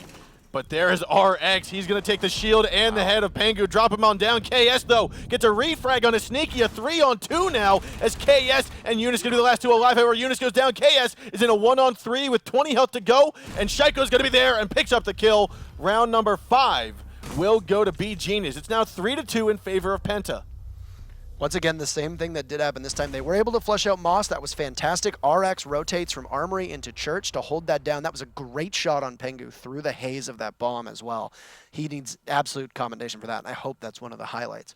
But more than that, you saw Penta invested a lot of operators into the same area. That's stairs push as well. And I'm wondering if the biggest issue is that when they're losing their buck, they're losing their ability to separate their operators and attack from 2 separate angles. And because of that, Penta only has one area to really pressure in from, and in that case, it's just simply going to be a trade back and forth. If you win your gunfight, great, but there's somebody else there to win theirs as well, and that's why we saw they would fall, there would be a trade. They would fall, there would be a trade. It's going to keep going that way, and as it stands right now, beGenius has closed the gap, but it's still in their favor. And the other thing, too, let's keep in mind, is beGenius can't go back downstairs. They will, at minimum, have to defend up top. Now, Penta's going to pull out a pocket strategy here that we've seen a couple times before. Once in Latin America, once in the once in the North American region in the past couple of seasons. They are actually going to go to the cache and CCTV room above the stock and next to garage. So here, what the key role is, you need to keep the mirror alive and keep a hold of the stairwell that leads up to cache room. If you lose this stairwell, you lose this site. Right, like the stairwell is, because of the mirror, not only that, but you also open up the crossfire. And then at that point, there's no way to really do anything with cache. You get pushed into garage. You might see somebody play in bedroom to maybe go for a cheeky run out if they're not expecting a claymore underneath there, which I would assume at this point you have a thermite, you have a Hibana, you have a Twitch. That's potentially 3 claymores. I mean, you might see the Twitch with a breaching charge, but still going to prevent them from doing the run out inside of bedroom and weight room. It's going to be very quick. And that's one thing that this site allows, is that you can start to make your progress really fast, but like we saw in the front lobby of Consulate, you can open it wide up, but then you still have to deal with the defenders first. So it lulls you almost into a false sense of security to be able to push in, and I don't know why I stumbled over security so hard there. Now, Goga is in the top of garage along with KS. Goga has been spotted, he's been droned, and now it's going to be up to Shaiko just getting a little bit intel on his drone, and then he's going to go for this pre-fire through the door. Moss will get one shot above through the drop hatch onto Fabian. That's going to be the Yokai and the Echo down for the count. Shaiko, as he did, droned out Goga, went for the kill. His body drops onto the grate, as well as Shaiko picks up another kill here onto Eunice, and this defense that Penta thought they had down is just being opened up massive here by beGenius. A smart move to bring a Twitch too. We haven't seen a Twitch so far today on this map, and for beGenius to bring it, I'm assuming that they thought that they might do a bar strat, at which point you're going to put the mirror up in stock. And there it is. We are going to have the round go to beGenius. It's going to be 3-3. They know that Pengu is inside of the master bedroom. He's been spotted out. He's not going to be able to get over. He's going to have to go back downstairs all the way through the map, and he will be caught off.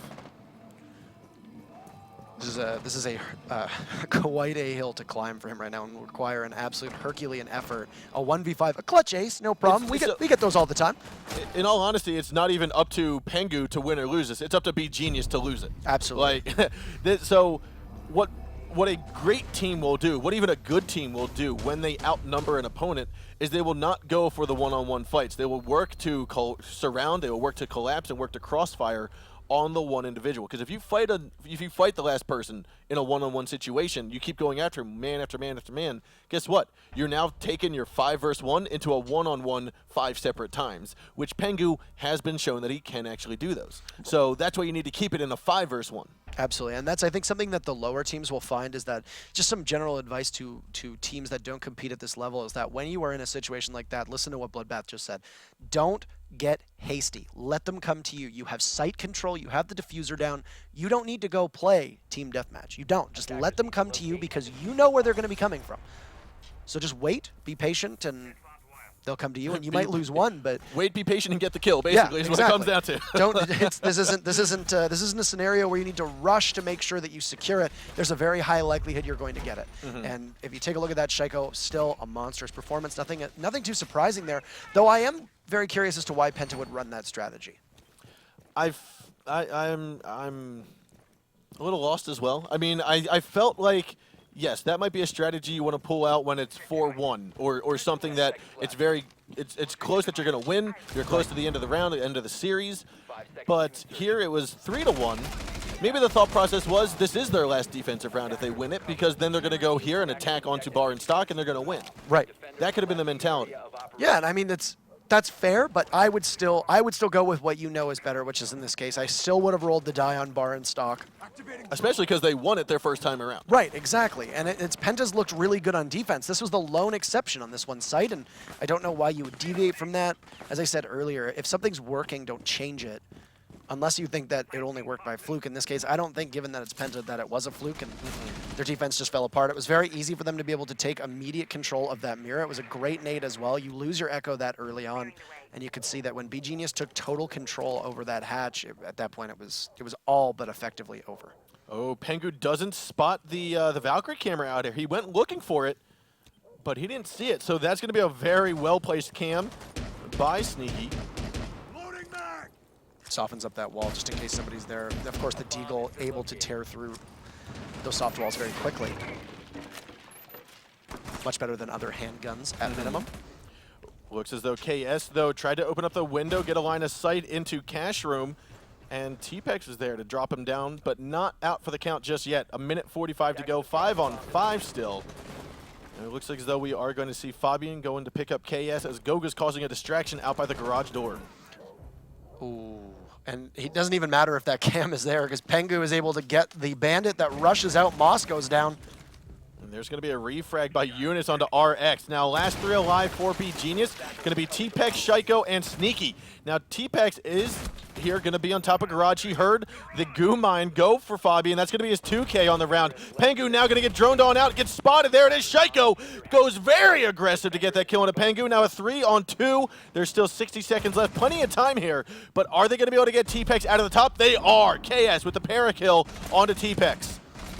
Eunice and Sneaky's Sneaky. still trying to go here for Eunice, and Sneaky's going to come out on top. Last man's going to be KS with 30 health here in the top of Garage. A 1-on-2 going up against Shaiko and Sneaky.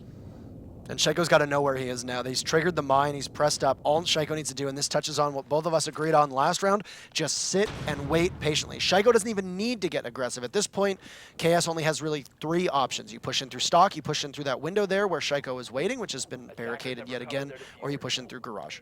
Yeah, and this is, there's the shots there from Shaiko through the wall, or through the window, sorry. And ultimately, that round had to be up to this Valkyrie camera. Absolutely. He's just like, I know it right there. Perfect timing, perfect line of sight. And there it is. And it's just the firepower of that Scorpion. I mean, it's at that point when he pulls himself off of the cam, there is a likelihood that the Capitao could have moved. Of course, he's at 3-speed. He can cover a lot of ground really quickly, but getting very lucky in landing his shots. And now we see match point in favor of beGenius. After being down 3-1, they've been able to put 3 together. And we could be going to Coastline. I felt like Penta had the momentum when they were up 3-1. Unfortunately, the little bug where Hibana, that was, I think it was Eunice or KS at the time, hopped into to the pool table window, got caught on it, and the rehost happened. I think that killed a little bit of momentum from Penta. But at the same time, Penta's not one that's always relied on momentum. They've relied more on their opportunities they see mid-round, mid-game, and take advantage of them. Right, and this is they have a certain resilience to them. All of these teams do that. It's just because it's 4-3 doesn't mean that it's a set score. Of course, Penta can come back and then force it. The downside to that is because the way Clubhouse plays out is that the team that has to defend twice on Clubhouse in an overtime scenario by virtue of the coin flip is at a significant disadvantage to the team that attacks twice. So even if we go to overtime, it still could be heavily stacked in favor of either team. I mean, it's always great to see a third map. Coastline is going to be fun, and I'd love to see how these two teams take advantage of it. My question is, where has Shaiko been for the past year and a half of Pro League? Like, where has he been? Where has he been hiding this talent? That's what I want to know. I think that this is a very definitive statement when you can say that he is currently one of the best players in the entire world. And he is a formidable opponent no matter what team he plays on. beGenius is playing very well around him right now. And it's just like the fact that you're able to stack up these many kills against a team of this talent is just outstanding. Now, Eunice was spotted out there inside of the garage tunnel. He's going to back on out of there as beGenius decides to onslaught the bar right now, trying to get some drop hatches open, cover more ground. Now, Eunice looks as though he may have gone up into garage. Everyone else is going to be down on site. Yep, there is Eunice. He's going to be right behind the workshop bench. I like this. It allows him an opportunity to not just hold garage. Anybody that decides to push into stock, he can get there very quickly, or he can potentially even drop and challenge that blue hatch from stock too. So it's great for him, and it's a good position. As long as he doesn't get flushed out, he'll be in much better shape. It looks as though they might try to challenge him. They might have droned him out, or they might just be cautious, and yeah, they are just going to give it up. They want to stick a Claymore, double Claymore is what they're going to look at here.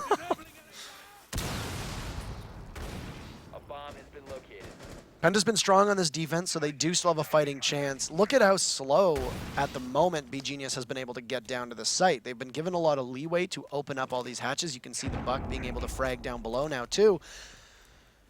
But we're about to reach the 1 minute mark. You've still got your smokes, and now Moss is going to get challenged upstairs in kitchen through those hatches he created. Now Shaiko on the Hibana has moved down into Moto. Looks as though T-Pex's going to try to open up Church Wall, and the Bandits nowhere near to try to stop this from being opened up. So therefore, Church Wall is going to get open. beGenius is going to go for a Church Plant here with 50 seconds left to go. Shaiko's going to be up on top of the box looking at the doorway. T-Pex trying to shoot right through the half wall, and Eunice, though, gets RX. That's going to be a wonderful flank kill. Moves on forward. T-Pex picks up one. There's going to be the refrag. Now it's a 4-on-4. More shots coming on out. KS going to be inside of blue. Fabian gets sneaky on down, and it looks as though Shaiko is still going to be in the midst here inside of Moto, looking for an opportunity to get a kill. 3-on-3, 30 seconds left to go. Now Shaiko will have been injured. Plant's going to go down. Fabian will be taken out here. It looks like Eunice comes around, grabs one. KS and Fabian not out of the count. They pick up kills as well, and Penta will take round number 8. We are now headed to overtime yet again. And we'll likely see a rehost here for overtime yes. in this case, so we can do virtue of the coin flip. And like I said earlier on, the team that has to defend twice is going to be I would imagine, a significant disadvantage just by nature of the way the clubhouse works. Right now, Penta has looked very good when guarding downstairs. With that one hiccup of when they went upstairs to cash, I think they could have potentially put this match away. They could have. But now they have an opportunity to do that again.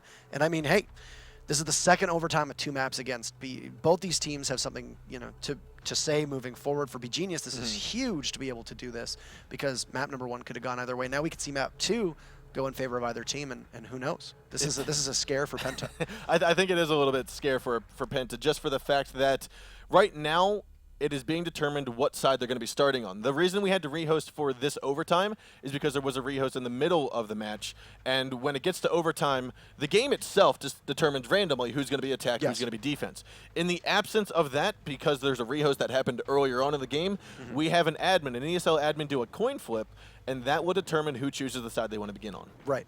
And I'm curious to see how Penta plays this if they go to defense first. Do you roll the die and maybe go with a bar stock if you have to defend twice first and hope that you're able to get a win there? In all honesty, I think the deciding factor that Penta would use is what do they think beGenius is going to expect. Right. Because I feel as though Penta showed us they are competent on that bar and stock hold. They're also competent downstairs, as every team should be when they're defending. So I feel as though it's how can we cause the best mix-up, or the greatest mix-up, the most efficient mix-up to beGenius. Right. My concern too, on top of that, is Penta has not been very successful at attacking beGenius's armory and church hold. They just haven't. So you don't really have that ability, just to counter what I just said, because I'm going to argue against myself now. You don't really have that opportunity to say, all right, well, if we lose round number 1, we're okay for number 2, because you have not really been successful. So if you concede that to beGenius and allow them to take you downstairs for their first defense, that's going to be problematic for a team that hasn't been able to sort it out yet. I think the mentality that we might see Penta use, yes, try to throw a curveball to beGenius. Are they going to go upstairs again? If they do choose to go downstairs, or if they do choose to be defense, are they going to be that team that goes into bar and stock again, or are they going to be the ones that go more standard, go downstairs? I think what might aid that decision is the fact of the outcome. So Penta needs to win 2 rounds. Right. Just looking at it, you had called it out, they haven't been very successful at attacking the basement. So if Penta's looking at this from a realistic standpoint, they need to defend both sites if they're going to be successful, if they are defense to start.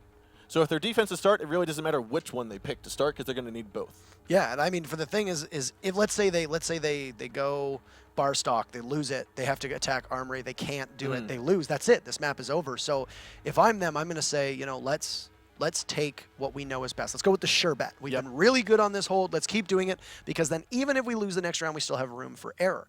Now, one thing also that's interesting to point out is how Ying has not seen play on Clubhouse. I agree with you there. I was a little not shocked, but I'll be a little surprised, I'll say, that we have been seeing these church pushes, but we haven't been seeing a Candela be tossed in from stock drop hatch into blue to deny that kind of effort from anyone to push in from Moto. So I'm a little concerned that the teams might be overlooking that area or that potential factor when it comes to the attacking side. But looking at the teams now, we're going to get underway here momentarily. The teams are starting to navigate to their appropriate sides. We do have beGenius on attack and Penta on defense. So this does come down to what side is Penta going to start on. Right. I'm going to say that they're going to go with Armory and Church just because it is a sure bet in my mind. I'm going to counter you on that. I'm going to go bar and stock. Well, there we go. I really one of us is going to be right. You think that. You say that, but they could go upstairs in cash. Watch them go to like bedroom and weight room. They wouldn't risk it. They wouldn't risk it. But one of the things that Penta has shown they can do is with the help of their coaches that look at stuff as it's happening in real time, they're able to go and critique stuff that happened previously on a couple rounds before. Let's head into the game. We'll finish this discussion underway. We've got, again, Penta going to be on defense, beGenius on attack. It is now overtime, first round of overtime. Let's head in and take a look.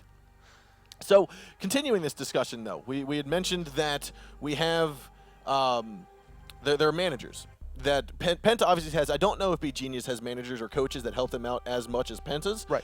But coaches such as Shas, they go and do basically real-time or couple-minute delayed analysis of every round. Right. So if we're seeing this, if Shas is seeing this and says, look, this is the opportunities you missed, this is where you made mistakes on that top 4 hold, they could be there. But it looks like you came out on top there. They are going to go down to Church and Armory. Not too much of a surprise there. One big thing and burning question I have in my mind is they got to attack this downstairs site a couple times, and every single time their push was always through that Church push onto A.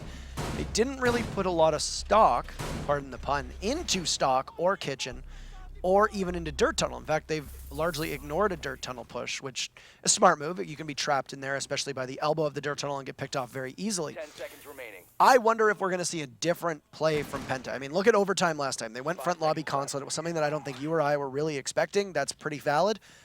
Now, when they go to attack, are we going to see a different composition? I think we're definitely going to see a little bit of a different composition here from Penta, just due to the fact that we've got a Doc now in the mix. They have foregone the Ella and picked up the Legion instead. Fabian seems to be favoring that op recently. He's been very good on him, too. He's gotten, he stitched together a 3K one round, a 2K another. And the big thing, too, with that is Legion will strike me as an operator who is going to be a severe nuisance at the end of the round. If they can significantly delay them till the final 30 seconds, and you can coat that one main entry point, which is the stairs that these teams have been primarily using, with Legion traps, you're going to step through 3 or 4 goo mines. Not only are you going to be soaking up a lot of damage, but you're going to have to keep stopping to either focus on being pushed or pulling that trap out of your foot. Yeah, and one of the things that that kind of hurt the attackers with Legion is that if you keep a Legion tucked away on site, a lot of the times the rounds go down to the last 30, 20, 15 seconds. That's where Legion's at its strongest, if you will, because those goo mines build up over time. Yeah, absolutely. And I mean, the thing, too, is that at that point, when there's so little time left on the clock, you have to make a choice. Do I stop and do this, potentially risk dying, or do I try to get the plant off? If there's 7 seconds left and you have the hindrance of a goo mine, or a goo trap rather, stuck in your foot, that's a tough call to make for some people, and it can be the difference between a round win or, in this case, even a series win. Now again, this is going to be the first round of overtime. It is round number 9, map number 2. Penta won the first map, and the first kill of this round will go from Pengu onto the head of Shaiko. What a wonderful, fantastic kill, taking out their top fragger, their most impactful player of this series. And the star so far of the series, in my opinion, up there with Eunice, too. The frag grenade from Buck above isn't able to get anything. And Pengu playing the Doc, having that ACOG, able to play the long sight lines that they've opened up on some of these avenues now here. And he's going to pick up another now on Sneaky. So Pengu with 2, and you can see in the traditional spot that you would stick a Doc or a Rook, able to take advantage of that zoom on your sights.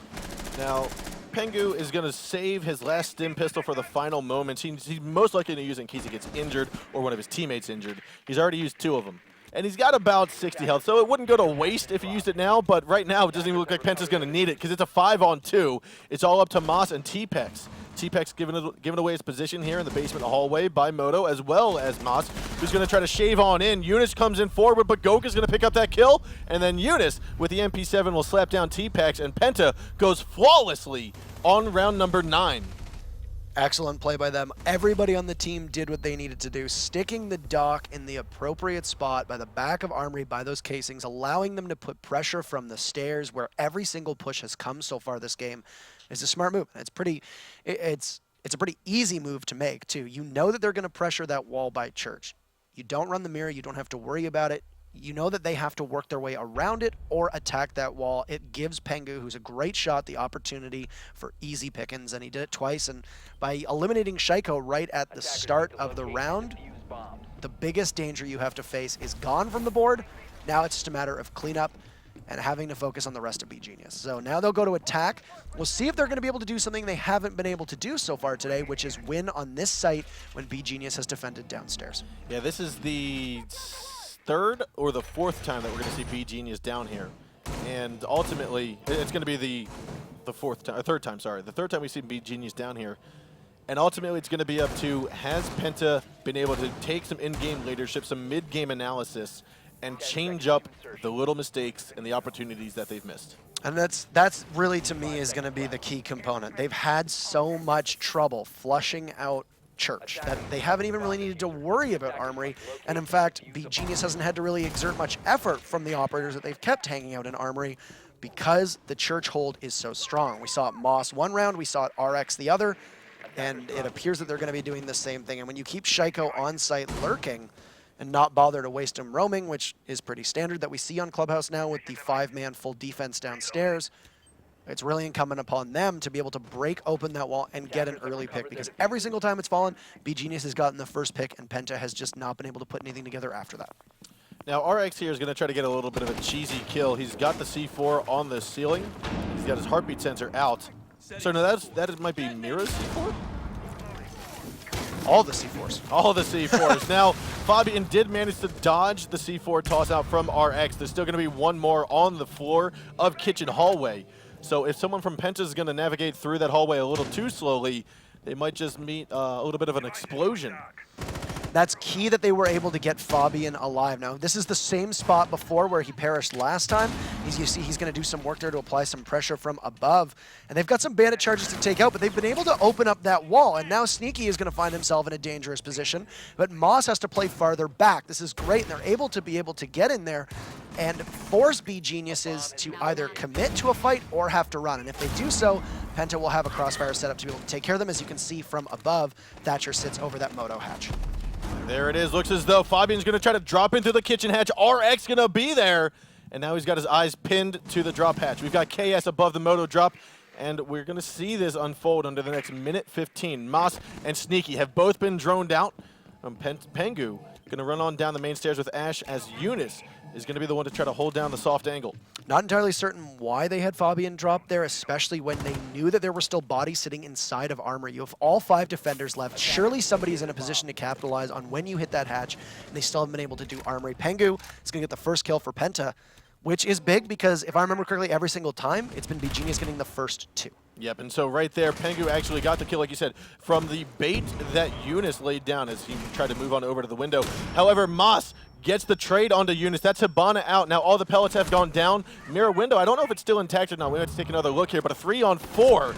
And right there, Pengu grabs one of the RX. Shaiko, however, has not been taken out. He grabs the head of KS for another frag here. It's a 3-on-2. 25 seconds to go. Diffuser's going to be inside of Moto, right at the hands of Shaiko. Goka's going to come from above, and Shaiko will be taken out by Pengu. Oh. And there's going to be a 2-on-2 now. 15 seconds left to go. It's going to be a hard right hand corner turn for Pengu. He misses the shot, and now it's going to be T-Pex and Moss going up against Goga. He comes around reloading. Unfortunately, not enough time, and Moss will take that Vector, take out Goga as well. That's going to be round number 10. Going to beGenius. It's 5-5. We're on match point. We're on series point for Penta Sports. They played that really well. They kept the pressure in Moto. When one of them was forced to rotate, they got that kill. I'm not entirely certain what happened with Shaiko. They're missing about half of an Ela clip, which in and among itself is pretty impressive because that's the regular clip of most guns on the Ash.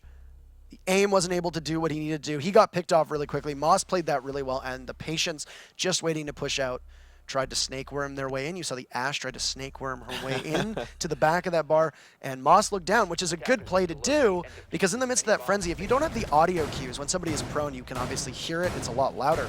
But when you don't have those audio cues, amidst the flurry of action, you're not always going to look down. You're going to peek hard left, and you're going to look to try to line up a headshot, but Moss was able to get down in time and, of course, make quick work of it.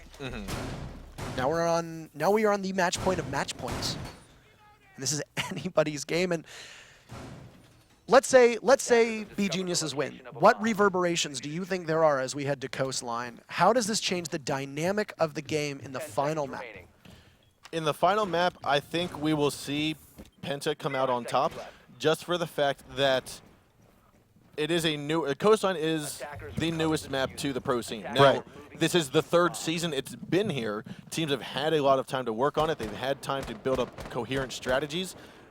But I feel like Penta will have the upper hand. We've seen it before where newer, less common maps that are played go in favor of teams such as Penta, such as Excellence. We've seen these teams such as Flipside. These teams that rely more heavily on their coordination and their gameplay as opposed to their strategy. They're the teams that tend to come out on top in newer, less common maps. Right, and I would wager that almost, if not every single team, pretty darn near close to every single team will tell you that Penta can win on every single map. Well, that's true, but take a look at the score right now. If they're weak on Clubhouse, how do we know they're going to be able to pull through on Coastline? I think this is going to empower beGenius, and they're going to need Penta to carry some more weight as Shaiko. Oh. You need to get that kill, Eunice. You know who it was, but again, a proper bandit doesn't necessarily have C4, so he's not going to be able to toss it on up. Now, he is getting quite aggressive here. And it looks as though Shaiko's going to take what he was given and then move on over towards the bottom of the main stairs. That could have been the game right there. Those are missed opportunities. Those are big missed opportunities. However small it seemed or however close it may have been, opportunities like that are once in a lifetime that you might want to get. However, Moss opening up the floor above Fabian takes out the Echo. And that's going to be a wonderful start here for beGenius. Again, this is the final round. A miscue as well. With Bandit being under pressure, with Eunice knowing that there were people above, why there was not a call to try to take care of that Echo, I don't understand. And now RX is going to get a very important frag on Eunice. And we have a 5v3 in favor of beGenius in what is the final round here on Clubhouse. And another now on KS. There it is. This round is likely to go to beGenius unless Goga and Pengu are able to step it on up. Goga gets one to kick off the round, and RX has been injured, it appears. Might have been a self-inflicted or a team-inflicted one. No, he's got 1 health. I think he's running around with 1 health. Still holds the diffuser, so is still upright. Yes. But you still have a smoke left, which is good, but the issue is that if they're able to flush out Pengu, and it looks like they might. Oh, there it is. Moss gets one. Can he get the final one onto Goga? It's looking like he's going to try to toss out a grenade. Cook it. However, T-Pex is there, and beGenius will win map number 2. We're headed onto Coastline for the final map in this best of 3. What can you even say at this point? It's incredible. beGenius coming in, wins all of Challenger League, goes into Pro League now, takes it to the defending champions, are playing astonishingly well. We have been to overtime both games now, and now we go to the third map. I couldn't get a closer contest than we have right now, and if I'm Penta, I'm worried. Now let's take a look at some of the highlights here from this last map, the latest map here, that went in favor of beGenius, but it was one heck of a battle they had to do. Now here's that C4 toss, round number 1. Fabian gonna eat it in the face, and down he goes. It was a nice play by Shaiko there to be able to push down onto the stairs, and then Fabian just peeked a little too early. I mean, he had the right mentality. You can't necessarily do just a jiggle peek on that because Shaiko is going to have that that bullet down. Right. So what he did, he went for a longer peek. Unfortunately, Sheko backed away at the opportune time, went for the re-peek, and he was caught down with the pants out. Yeah, and the big thing, too, is that I've noticed is that as we're looking through all these highlights about this game and last game, is that it's always Goga that seems to be blunting Sheko's momentum. I don't know if that's a deliberate dispatch or not. It could be, but regardless, it's still quite coincidental. And there you can see that was the kill through the haze of that bomb, and a beautiful play by RX to get that kill on Blackbeard. Yeah, I mean, so I think what's going to have to happen, obviously, Penta needs to know and they need to work to shut down Sheko. If they don't do that, it's going to be either a very close or a very decisive win in favor of beGenius. They need to shut him down because I think this map alone, Sheko hit upwards of 15, if not 17, 18 kills. Yeah, it's been impressive. I don't even want to know. I haven't been adding it up. I guess I should have been. I don't want to know how many kills Sheko has from start to finish, and now we're giving him a third opportunity to just continue his reign of terror on Coastline. And yeah, where was he? Where have you been? Why were you not here before? Excellent performance in, I guess, his Pro League debut. Yeah, so Sheko, again, had 14 kills on the first map. Now, I don't know what he had during overtime, but he had 7 kills, or I'm sorry, 6 or 7 kills during the first 4 rounds. Then we had another 3 rounds before the overtime, and he had 6 kills in that as well.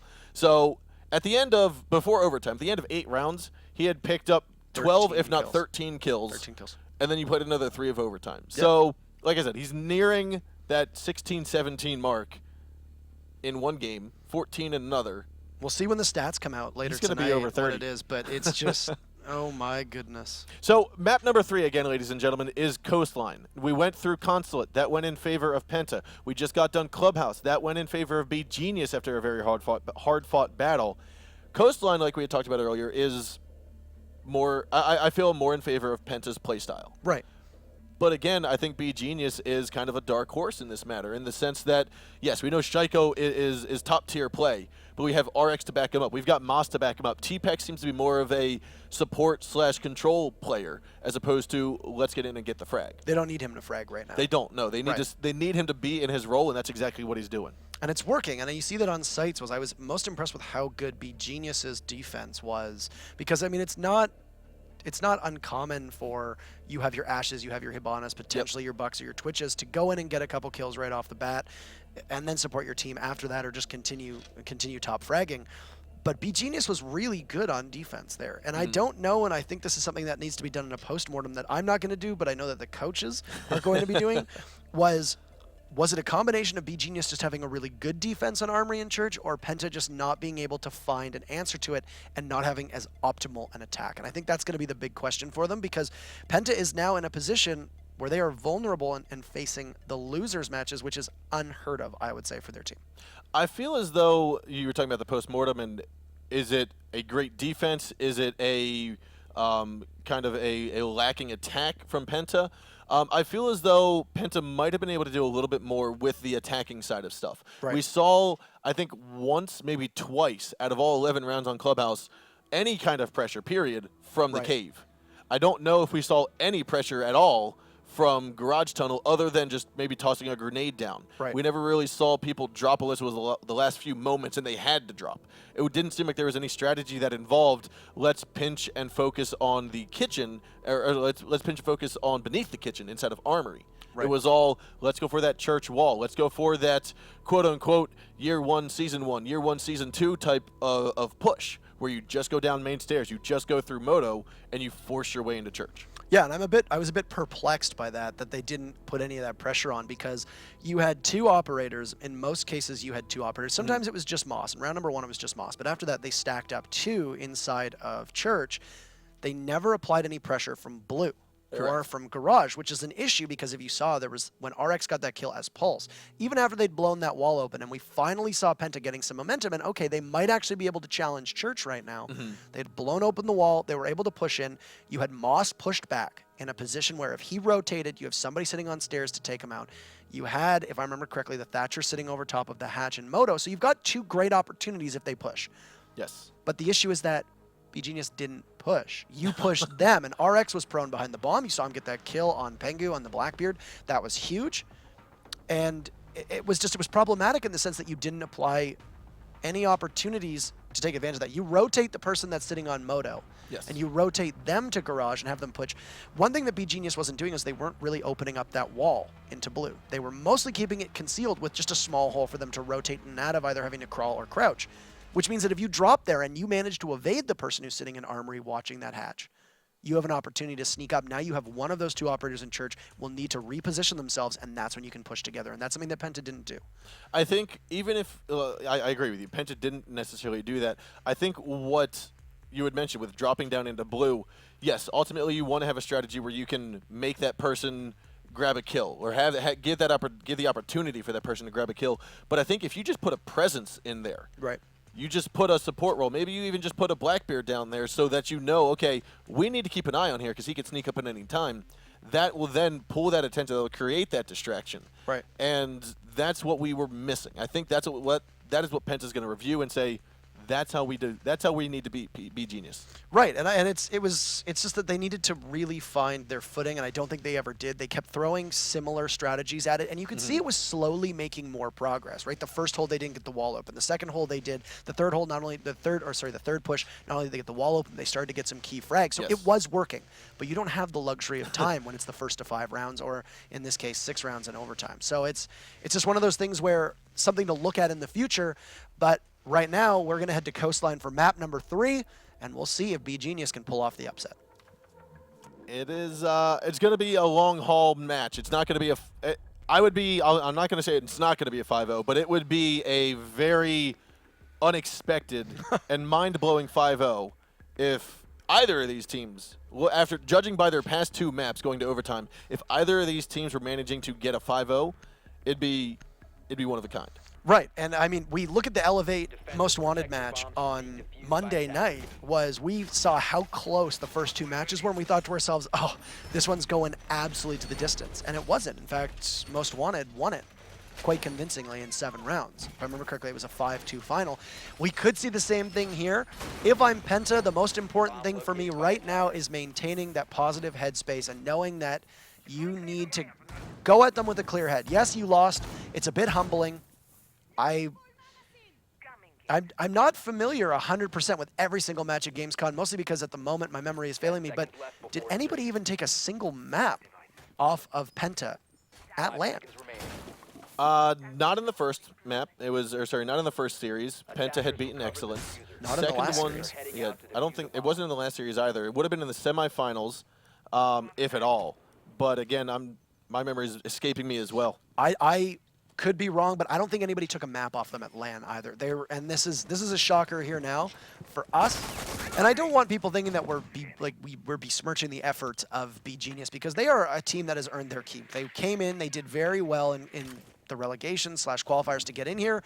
Of course, they did very well in Challenger League too. So it's not like they're slouches, but it's what they're up against, and right now we could be seeing them pull off a win and continue on into the winner's match.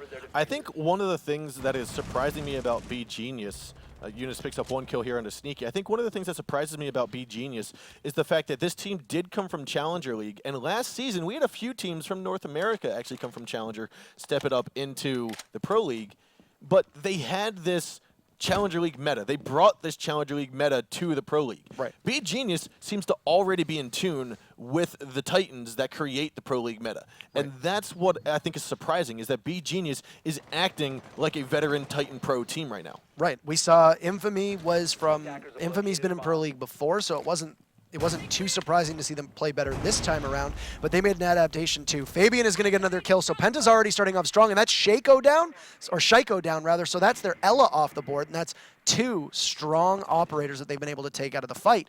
But we saw Excellence wasn't able to best Infamy, and you can find that a lot of these teams, yes, they might come in with Challenger League strats, which you are absolutely correct about, and being able to work past that and unlearn, and I don't say this the wrong way, but to unlearn some of the strats that you've learned in Challenger League that adapt better to Pro League is important. There it is. Fabian, however, does get hit by the Ella mine, and he is going to get injured on the stairs, but Jaeger, that's going to be Moss, is not going to necessarily take him on down. He's going to peek on over. Pengu, however, grabs the double kill to finish off the round onto Moss and RX.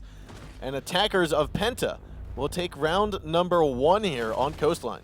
beGenius has won the first round of both Consulate and Clubhouse. This is the first time that Penta's able to take round number 1. This is what they need. It's motivation to know that they're not out of this fight. And after what I'm assuming to them is a disappointing round in Clubhouse, this is a breath of fresh air, and they start off stronger than they looked on most of the pushes on Clubhouse.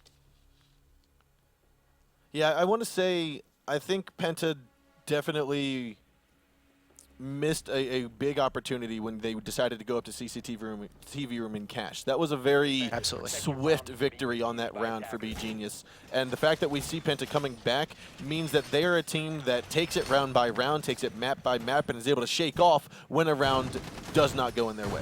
Right, they've got a good mindset for it. It's a tough loss, sure, but you just got to hold it together and be able to take it kill by kill and round by round. And right now, I like that both teams are going blue in Sunrise Bar and eschewing the usual pick upstairs of going in VIP and master bedroom. So it's nice to see them do this to start off with. I mean, we just saw the hold right there, and I'm not going to be surprised if the site does become a lot more commonplace, especially with what I'd said earlier about how easy it's going to be to just be able to smoke, rush, and plant inside of hookah. I wouldn't be too shocked right now with the way the meta is if we actually see that site fall a little bit out of favor, but in all reality, it's not a very large sample size. We're only 2 rounds in. Yeah, I know when this map, when Coastline came out and people started asking about what are going to be the most viable sites, the pink and blue bars were the least, I want to say the site that was chosen the least. People had said, this is not the site to play, this is not the one that's going to be the most viable, but these pro teams are coming up with some very sophisticated strategies to allow it to be in the top 3, if not the top 2 bomb sites chosen on this map. It's very similar to Kitchen and Barbecue on Skyscraper, a site that you will almost never see unless it's professional teams playing it because of the coordination it requires. The rear stage tower on Oregon is another example of that, and we saw it today on Consulate front lobby. So these are sites that require a team to be very well in tuned and in sync with one another, and there is a way to hold it, and right now Penta was able to pick it apart, so beGenius not successful at holding it, and we'll see if Penta has any advantage or any better success this time around. BattleEye takes 2 casualties there. Now, looking here, still over half the round to go. Not too much of an engagement has happened yet. It looks as though beGenius is going to try to get a couple picks here and there. There's Shaiko. He's going to snag the downed frag onto Fabian. Moves on forwards, tags another onto KS, and then gets removed as he is kind of trying to hop out the window. Pengu will sweep down that kill. That was a great play by Shaiko. He leapt in, he got the 2 important frags that he needed. Both anchors, they had KS and Fabian playing not too far off site, and now they're going to have to deal with the roamers coming back in. It's not a challenge too much for Eunice and Goga to be able to get closer to site, as you can see, but it's up to Pengu right now to just hold down the fort. Moss does hold control of the diffuser. Just about 2/3 of the round done, and we've still got plenty of game left to play for beGenius. Yeah, there's still 60 seconds. However, plant is successful. It will go down. Looks as though it's going to be behind the bar, and there's T-Pex as the Blackbeard picks up the kill there onto Goga. Pengu also falling a 4-on-1 now for Eunice. Sneaky's going to draw him out on the Cool Vibe stairs. Moves on over to the right side, and this crossfire is going to be the end of Eunice. Round number 2 will go to beGenius here. Well, don't write him out just yet. Eunice is be able to get one, but then T-Pex, of course, is finish him off. So it's... I mean, the castle barricade, you barricaded yourself out of sight. You get to go into the others. I mean, ultimately, there was nothing he was going to be able to do to get that victory. Absolutely. And now we see that it has failed for both defending teams. So I wouldn't be too surprised if we don't see them go back there just yet. But right as I say that, look at beGenius. Back to Blue Bar and Sunrise. Oh, they're changing it up, going to kitchen and service now. I like that the teams are taking the first floor sites because we're so used to seeing the second floor, but as Coastline evolves, teams are going to be able to figure out where to go, and it's not a surprise because Coastline, even though it's been in 2 seasons now, hasn't really had the time to, what's the word for it, steep as much as the other ones. It hasn't had the same level of play. Of course, you know where you're going to do on all the other maps. Their strategies are very well cemented for a lot of these teams, and of course will change. You'll see iterations of that depending on what operators there are and how the meta shifts. But Coastline just hasn't seen enough games to really be able to determine where people are going to go, and I like that the teams are taking chances on different sites that we don't usually see in Pro League.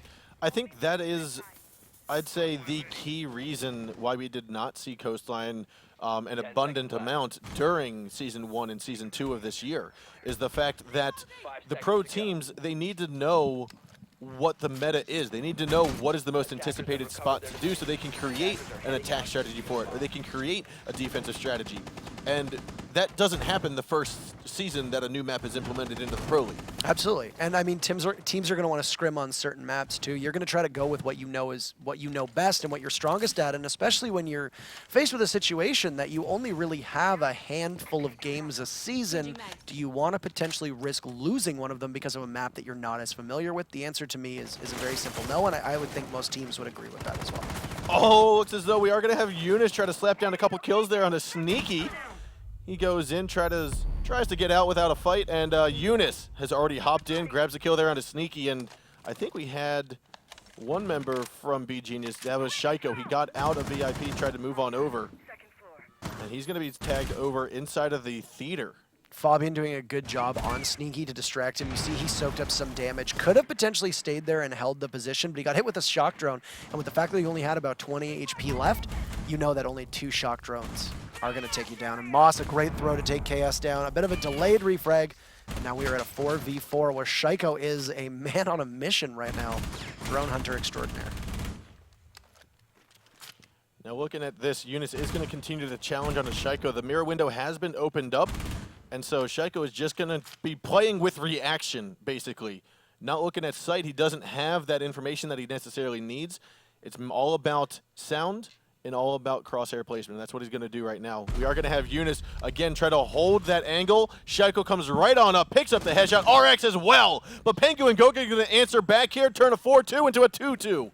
Goga and Pengu will be here inside of VIP. And Diffuser will be in the hand of Goga as T-Pex and Moss are going to be the last 2 for the defenders. So you've got a minute left. They have the control of the diffuser. It's not too much of a challenge for them to be able to get on site. It's really going to come down to whether Moss is going to be able to hold this position off in earnest. And you have T-Pex here that can swing through. He's got control of those stairs if he needs to and can push up onto site and challenge in kitchen. But you can see Pengu's going to close in on his position now. And he's going to be joined as well by Goga, but his flash doesn't do much work, and T-Pex gets that frag. And Goga an immediate refrag, and we are 1v1. Now, again, bomb site is inside of kitchen, so right now we are going to have Goga try to challenge onto Moss. Now, the benefit of being hit right there by that L-mine is that you still have 30 seconds left. The trick is going to be, is there another L-mine through this doorway? If it is, Moss will pounce when it happens. But right now, with 20 seconds to go, no, there is no L-mine, so therefore, we are going to have Goga inside. Now, Moss is playing this very, very cautiously. Gonna try to go on through. Goga baited him out, goes for the kill, and he grabs it! Wonderful kill there by Goga, baiting it out. I mean, we say pros don't fake, but when you can make it happen like that, why not? Penta stealing round number 3, and that means Penta will go up 2-1. That was an excellent play by both of them. The Mira, just, you make too much noise in that opportunity to move. When the diffuser's going down, there's not a hail of gunfire. You don't have all that distraction in your ear. It's very easy to hear the sound of all that armor coming towards you. And at that point, it's just a heads-up gunfight. Excellent job by Penta to play it that way. And it's pretty standard and pretty routine. Now, they will go to Penthouse and Theater. They've not been successful. So none of the teams on defense have won just yet. It's very attacker-favored. 3 rounds, 3 attacker wins. But Penta is going to say, let's not bother trying something that hasn't worked again. Let's go back to the one site that a lot of people would agree is the easiest to defend, and they will now go upstairs. Now, what tends to happen here, at least throughout the Coastline play we've seen so far this season, we've been seeing a push from VIP into the B site. We haven't seen many teams try to take over the south stairs, try to take over the theater, and push the defenders out of that bomb site, out of the A site. I want to say I'd like to see a team put together a very coherent attack strategy for the A site, because that is a lot, I'll call it a lot easier to flush defenders out of, because there is just a square room to be in. Right. With A, you have a couple issues with attacking it wholeheartedly. Number one, if you're not pressuring that circle couch room or entertainment or the lounge rather, or VIP, be it called what it may through actual calls, but the circle couch room, if you're not able to put pressure on that room, you're almost always going to have somebody sitting in there or nearby. Right now, it's KS taking that position up.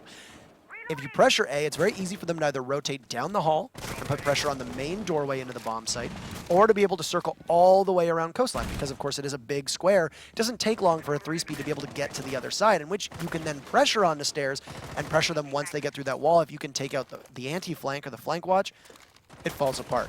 As well, you don't really have the window cover either. Here comes the nade out from Moss. KS going to dodge it just in time. Wonderful timing. It's got to be just either sound that he hears the clicking of the grenade, or there's a camera somewhere. But right now, KS is going to get rid of here. Shaiko's going to try to move in for the frag kill. Oh, he misses it! KS with a double kill to Shaiko and Moss. A 5-on-3 now. He also knocked out the buck there on the window, or on the balcony. T-Pex going to be repelled here on that north balcony. Flashbang's going to go in. That's going to allow T-Pex to move in. Pengu going to grab the crossfire into RX. We still have KS alive. He's going to jump on over, go towards the hallway of bathroom. His head's going to see Blackbeard here. T-Pex gets his shield destroyed. That's going to be Cage with a 3-kill, and Fabian to get the final kill there. And what a flawless round here by Penta. That took all of about, what, 60 seconds to finish off? It was absolute madness, absolute chaos right there, and they just couldn't flush him out. And you saw the Blackbeard wasn't able to get back into ADS when he saw Ella move, and that was to his disadvantage. And you could see as his rifle shield broke, he just started pre-firing a couple spots. That's just frustration setting in. At that point, you know the inevitable is that you are done for. And Penta, excellent job, and attackers need to locate and defuse an incredible finish. I mean, I like the fact that beGenius continued to put pressure onto that VIP even after they lost 1. They lost 2. They continued to put pressure back to back without allowing Penta to necessarily rotate around and get hunkered down and have better angles. But the thing is, Penta already had those angles. They were ready for it. They were able to navigate through and prepare themselves for the second wave, the third wave of attacks that beGenius was trying to put onto that hallway and into VIP. The entry frag missing on KS was when you knew that things started to turn. The moment that Shaiko came in, it's not even just about the fact that it's Shaiko who is able to usually get those kills. The issue is that when your entry fragger comes in and can't flush that Ella out underneath that window, you're faced with an issue where, okay, are you going to have somebody else attack through that record hallway and potentially try to do the same thing? Because the maneuverability of a 3-speed with that Scorpion is going to be able to get away and push up somewhere else. And then you had the Blackbeard on the window, and the speed at which Blackbeard would be able to vault through, you've still got the Ella underneath waiting to take you out. So in that case, it's a lose-lose situation, and you know at minimum, KS is likely going to get a second frag before they can be taken out. And at that point, you've wasted a lot of time, and the rest of Penta is there to catch what comes in. And they held the site well, and beGenius just didn't really have many other options in order to challenge. So beGenius opting to go downstairs into the red and blue bars yet again.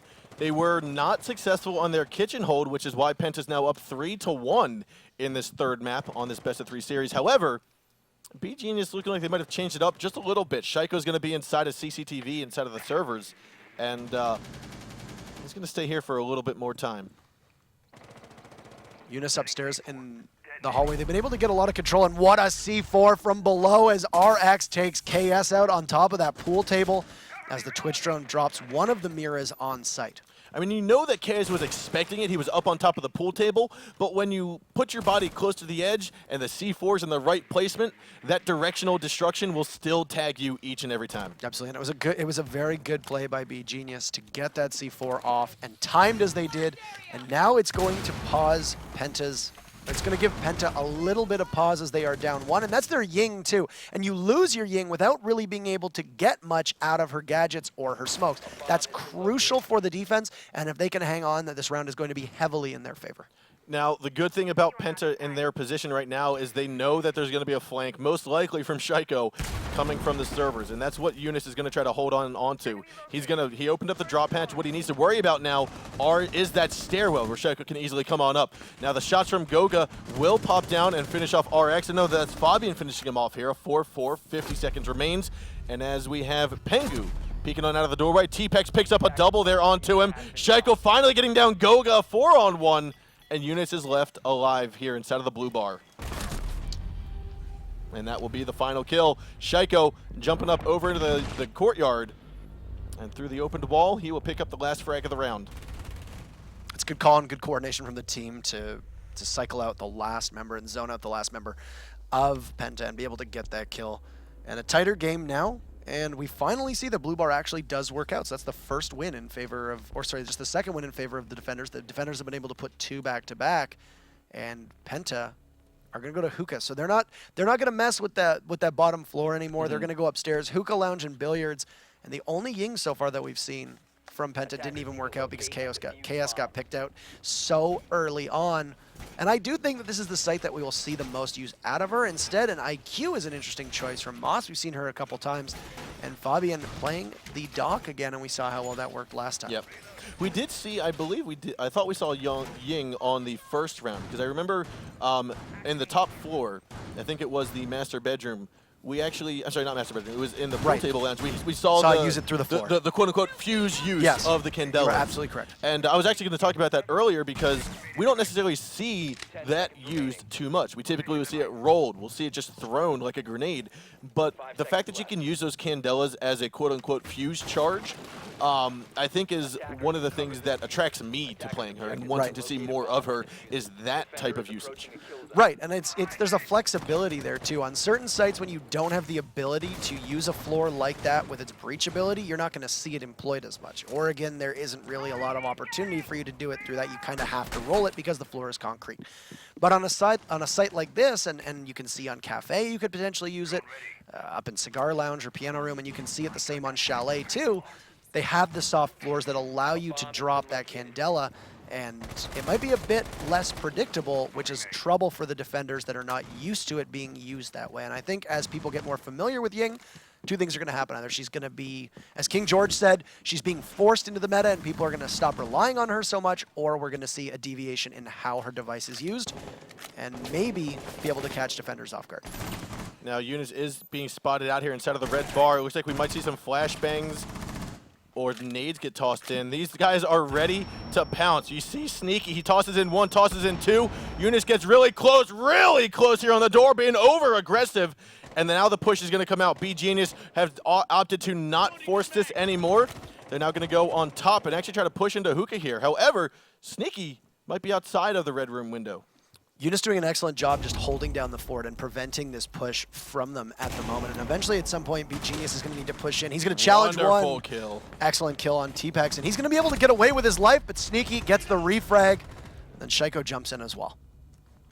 So there he goes, picking up that 1 kill there under Fabian. Wonderful job for Shaiko. Like you said, 4 on 3, though. Still in favor of beGenius.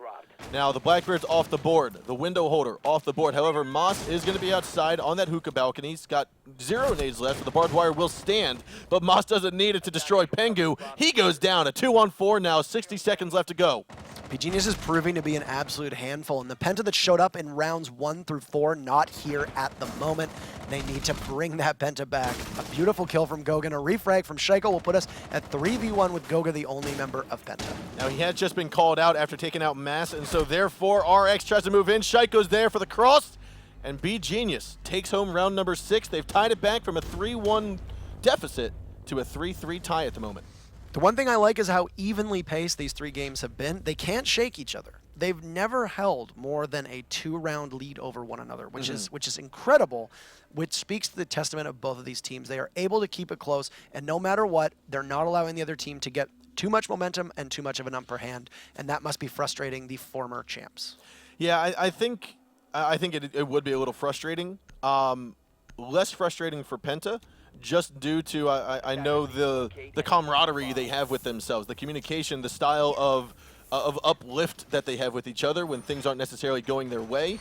I think it would be more detrimental if it was another team, but Penta, I think they've got their head in the right place. Right, absolutely. And they will have to find that adversity is really only just a word, and in this case, they need to pull through because they have lost what was working for them. beGenius has either figured it out or Penta has fallen off. I think it's a little bit of both. We saw that for the first 4 rounds. I know this name keeps coming up, but for the first 4 rounds, Shaiko had 2 kills. He now has 8. And that is a difference maker. It is. It definitely is. I mean, 2 rounds, you're picking up 3 kills, or sorry, yeah, 3 kills per round in the last 2 rounds. And I believe they were both 3Ks too. So that's huge for them, and you can see the rest of the team now on beGenius is also doing very, very well spreading it out. T-Pex right now with 5, and Penta a very even spread too, but look at how close their kill to death ratio is. they're going to need their entry fraggers to start doing a lot of work because they can't rely right now on spreading all those kills out. Somebody's going to have to take control because there might only be 2 rounds left, and they might be sent down to the losers match. Again, this is map number 3 in this best-of-3 series between Penta Sports and beGenius. And winner moves forward into 2 weeks from now, the winner's bracket of Group B. It's not even, it's technically next week because of the crunch week. You're right, it is, and we will talk about that at the end of tonight's games, but there is going to be a crunch week. Absolutely, and we have quite a lot for you coming up, and that'll obviously be discussed at the end of this match. And we're waiting to see if we're going to have a rehost or not.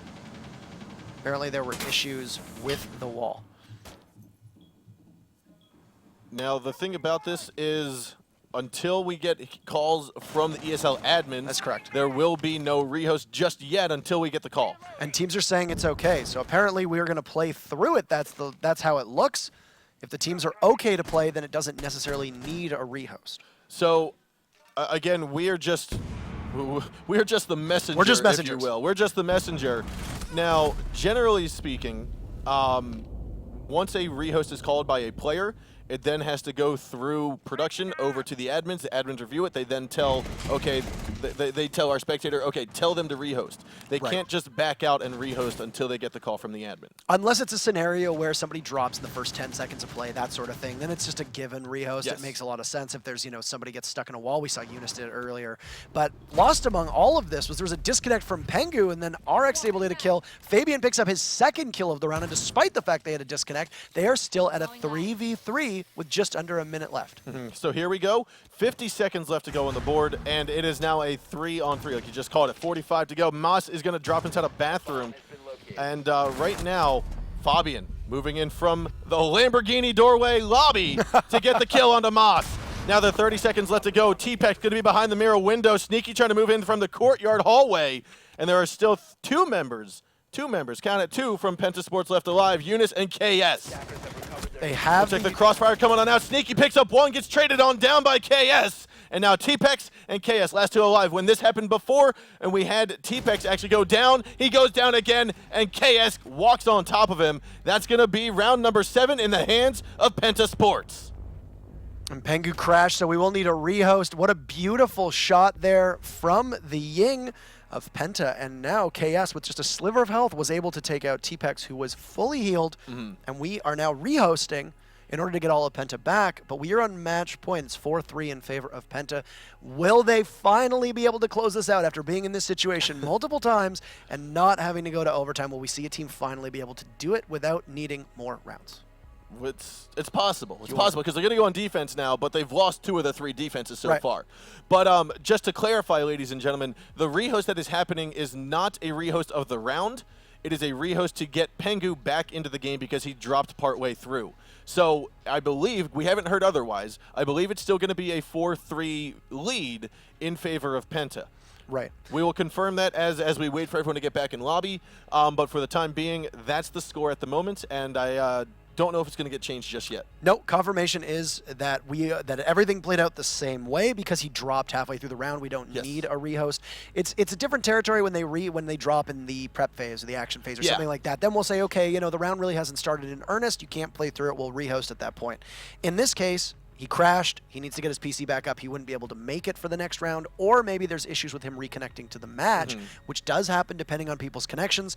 And now we go to a rehost, and you kind of got a feel for Penta at this point because they just won the round. It's huge. They're on match point, and oh wait, let's take a break. That's exactly what happened on Clubhouse. They were up 3-1. There was the window bug into pool table. There was a rehost. They then lost their momentum and ultimately lost that map.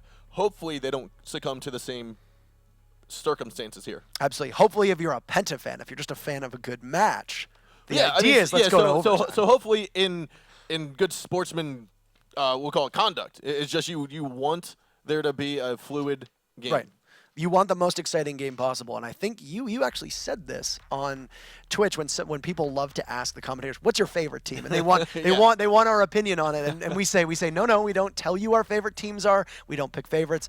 You put it so perfectly when you said, "I like the team that puts on the most exciting matches," and that's exactly what this is. And we have absolutely had one right now. This has been a barn burner between a team that came in looking to prove themselves versus the reigning champions trying to hold on to the magic that they've had for the last 2 seasons. And you know what? They might not be thinking long term, but right now they have to be thinking short term because they are going to be in a position where if they don't lose or if they don't win the next 2 rounds, or the next round even, they could be put in a position where long term thinking doesn't apply because they will be thrust into the loser's match. So thinking about this, since we're waiting for everyone to get back into lobby here, we're just going to touch briefly on it now.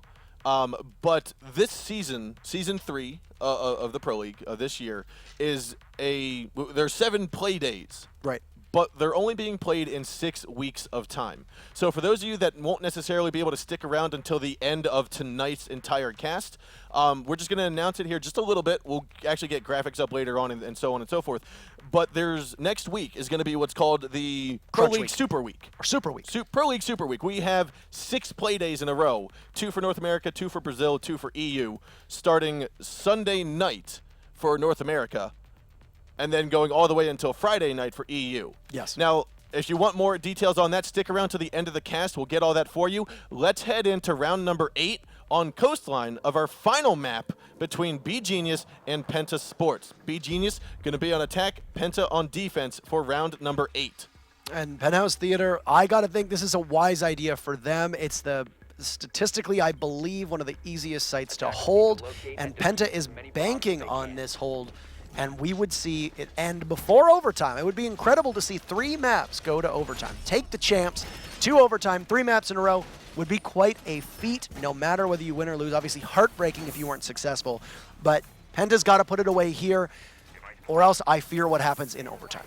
So after the first 2 maps, we have gone through 21 out of 22 rounds of play. If we get to overtime here, we'll either see 32 out of 33 or 32 out of 33 or 31 out of 33 rounds of play. It's unheard of and an absolute marathon. And we thought that the other map was going to be, or we thought that the other matchup was going to close. We're saying, oh, Ares and Millennium, that is going to be a close matchup. This could be a very long afternoon, night, or morning, depending on where you're tuning in from. I mean, at first when we went through the community votes and we had seen that, okay, Penta's up 68 to 32 or whatever it was, we were like, okay, we were expecting to be a little bit more of a gap. Right. I think the community wasn't. I think the community is a lot closer than we are, but they weren't even close enough. I think this is going to be a lot closer of a map, which is what we're seeing here. And if you look at it, if it's 66-34 or 68-32, however it broke down, that's 2 maps to 1, which is right where we are at this moment. Just have to make sure that if you're a fan of Penta or a fan of beGenius, that it goes in your favor. Now, what we're seeing here again is going to be, I think this is the, this is the Theater and Penthouse, which is the first time that we've seen Penta go here. I think they went here once before. Did so they? so after Penta's unsuccessful hold downstairs, they have gone to the bomb sites upstairs every time. You're right. We saw They them did come go here. up here. If I remember correctly, they were actually successful the last time they went here, which forced them to go to Hookah where they weren't successful. Ooh, and there's Goga getting a little bit overzealous here, and Shaco is going to pick up the frag onto him. No, he actually got picked back up by the Doc. Wonderful placement. There's Eunice, grabs a double onto Shaco and Moss too, and that is going to be the kills that Penta needed to possibly take this home after round number 9. Eunice is going to come up, or Eunice is going to wait as T-Pex comes up, and he's going to pop up, and he's going to get a 3rd kill for Eunice. There it is. Now on the windowsill is going to be RX. Now he tried to get the window opened up. He actually didn't, or he tried to get the wall opened up. He didn't actually see Eunice tucked around by the sofa couch, and so therefore that means that's going to be, like you said, that 3rd kill for Eunice. 5 on 2, still 60 seconds left to go. beGenius has got to be sweating bullets right now and also needs to be shooting some bullets to try to get Penta down. They have the diffuser at the top of the stairs. Eunice knows where it is. It's really incumbent upon these last 2 operators to get a frag or 2 before they push it, because they're just going to stick there. You see Fabian has now moved up to back up Eunice just in case. They know that they have to come from this direction. There's the pre-fire from Sneaky. Grabs it onto Fabian to start off the round. Bottom of the stairs is where RX is going to come up. Sneaky is going to move on over. They've now gotten away from the diffuser. They're just playing back a little bit closer onto site, a little bit more concise. A 4-on-2 now, 30 seconds left to go. You've got KS and VIP. RX going to try to move in forward. Pengu snags one. RX going to be last man alive. He grabs one. He's got 3 more to go. Moving on to the side, and Eunice will get a 4K for the round to win the series for Penta Sports. What a round for Eunice to come alive. Did so well, was top fragging all day, and this is when they needed it the most. Penta, a great hold. Those first 2 kills were crucial, and the champs don't go out in the first round to the losers match. They continue onward. I think what really kind of scattered the round for beGenius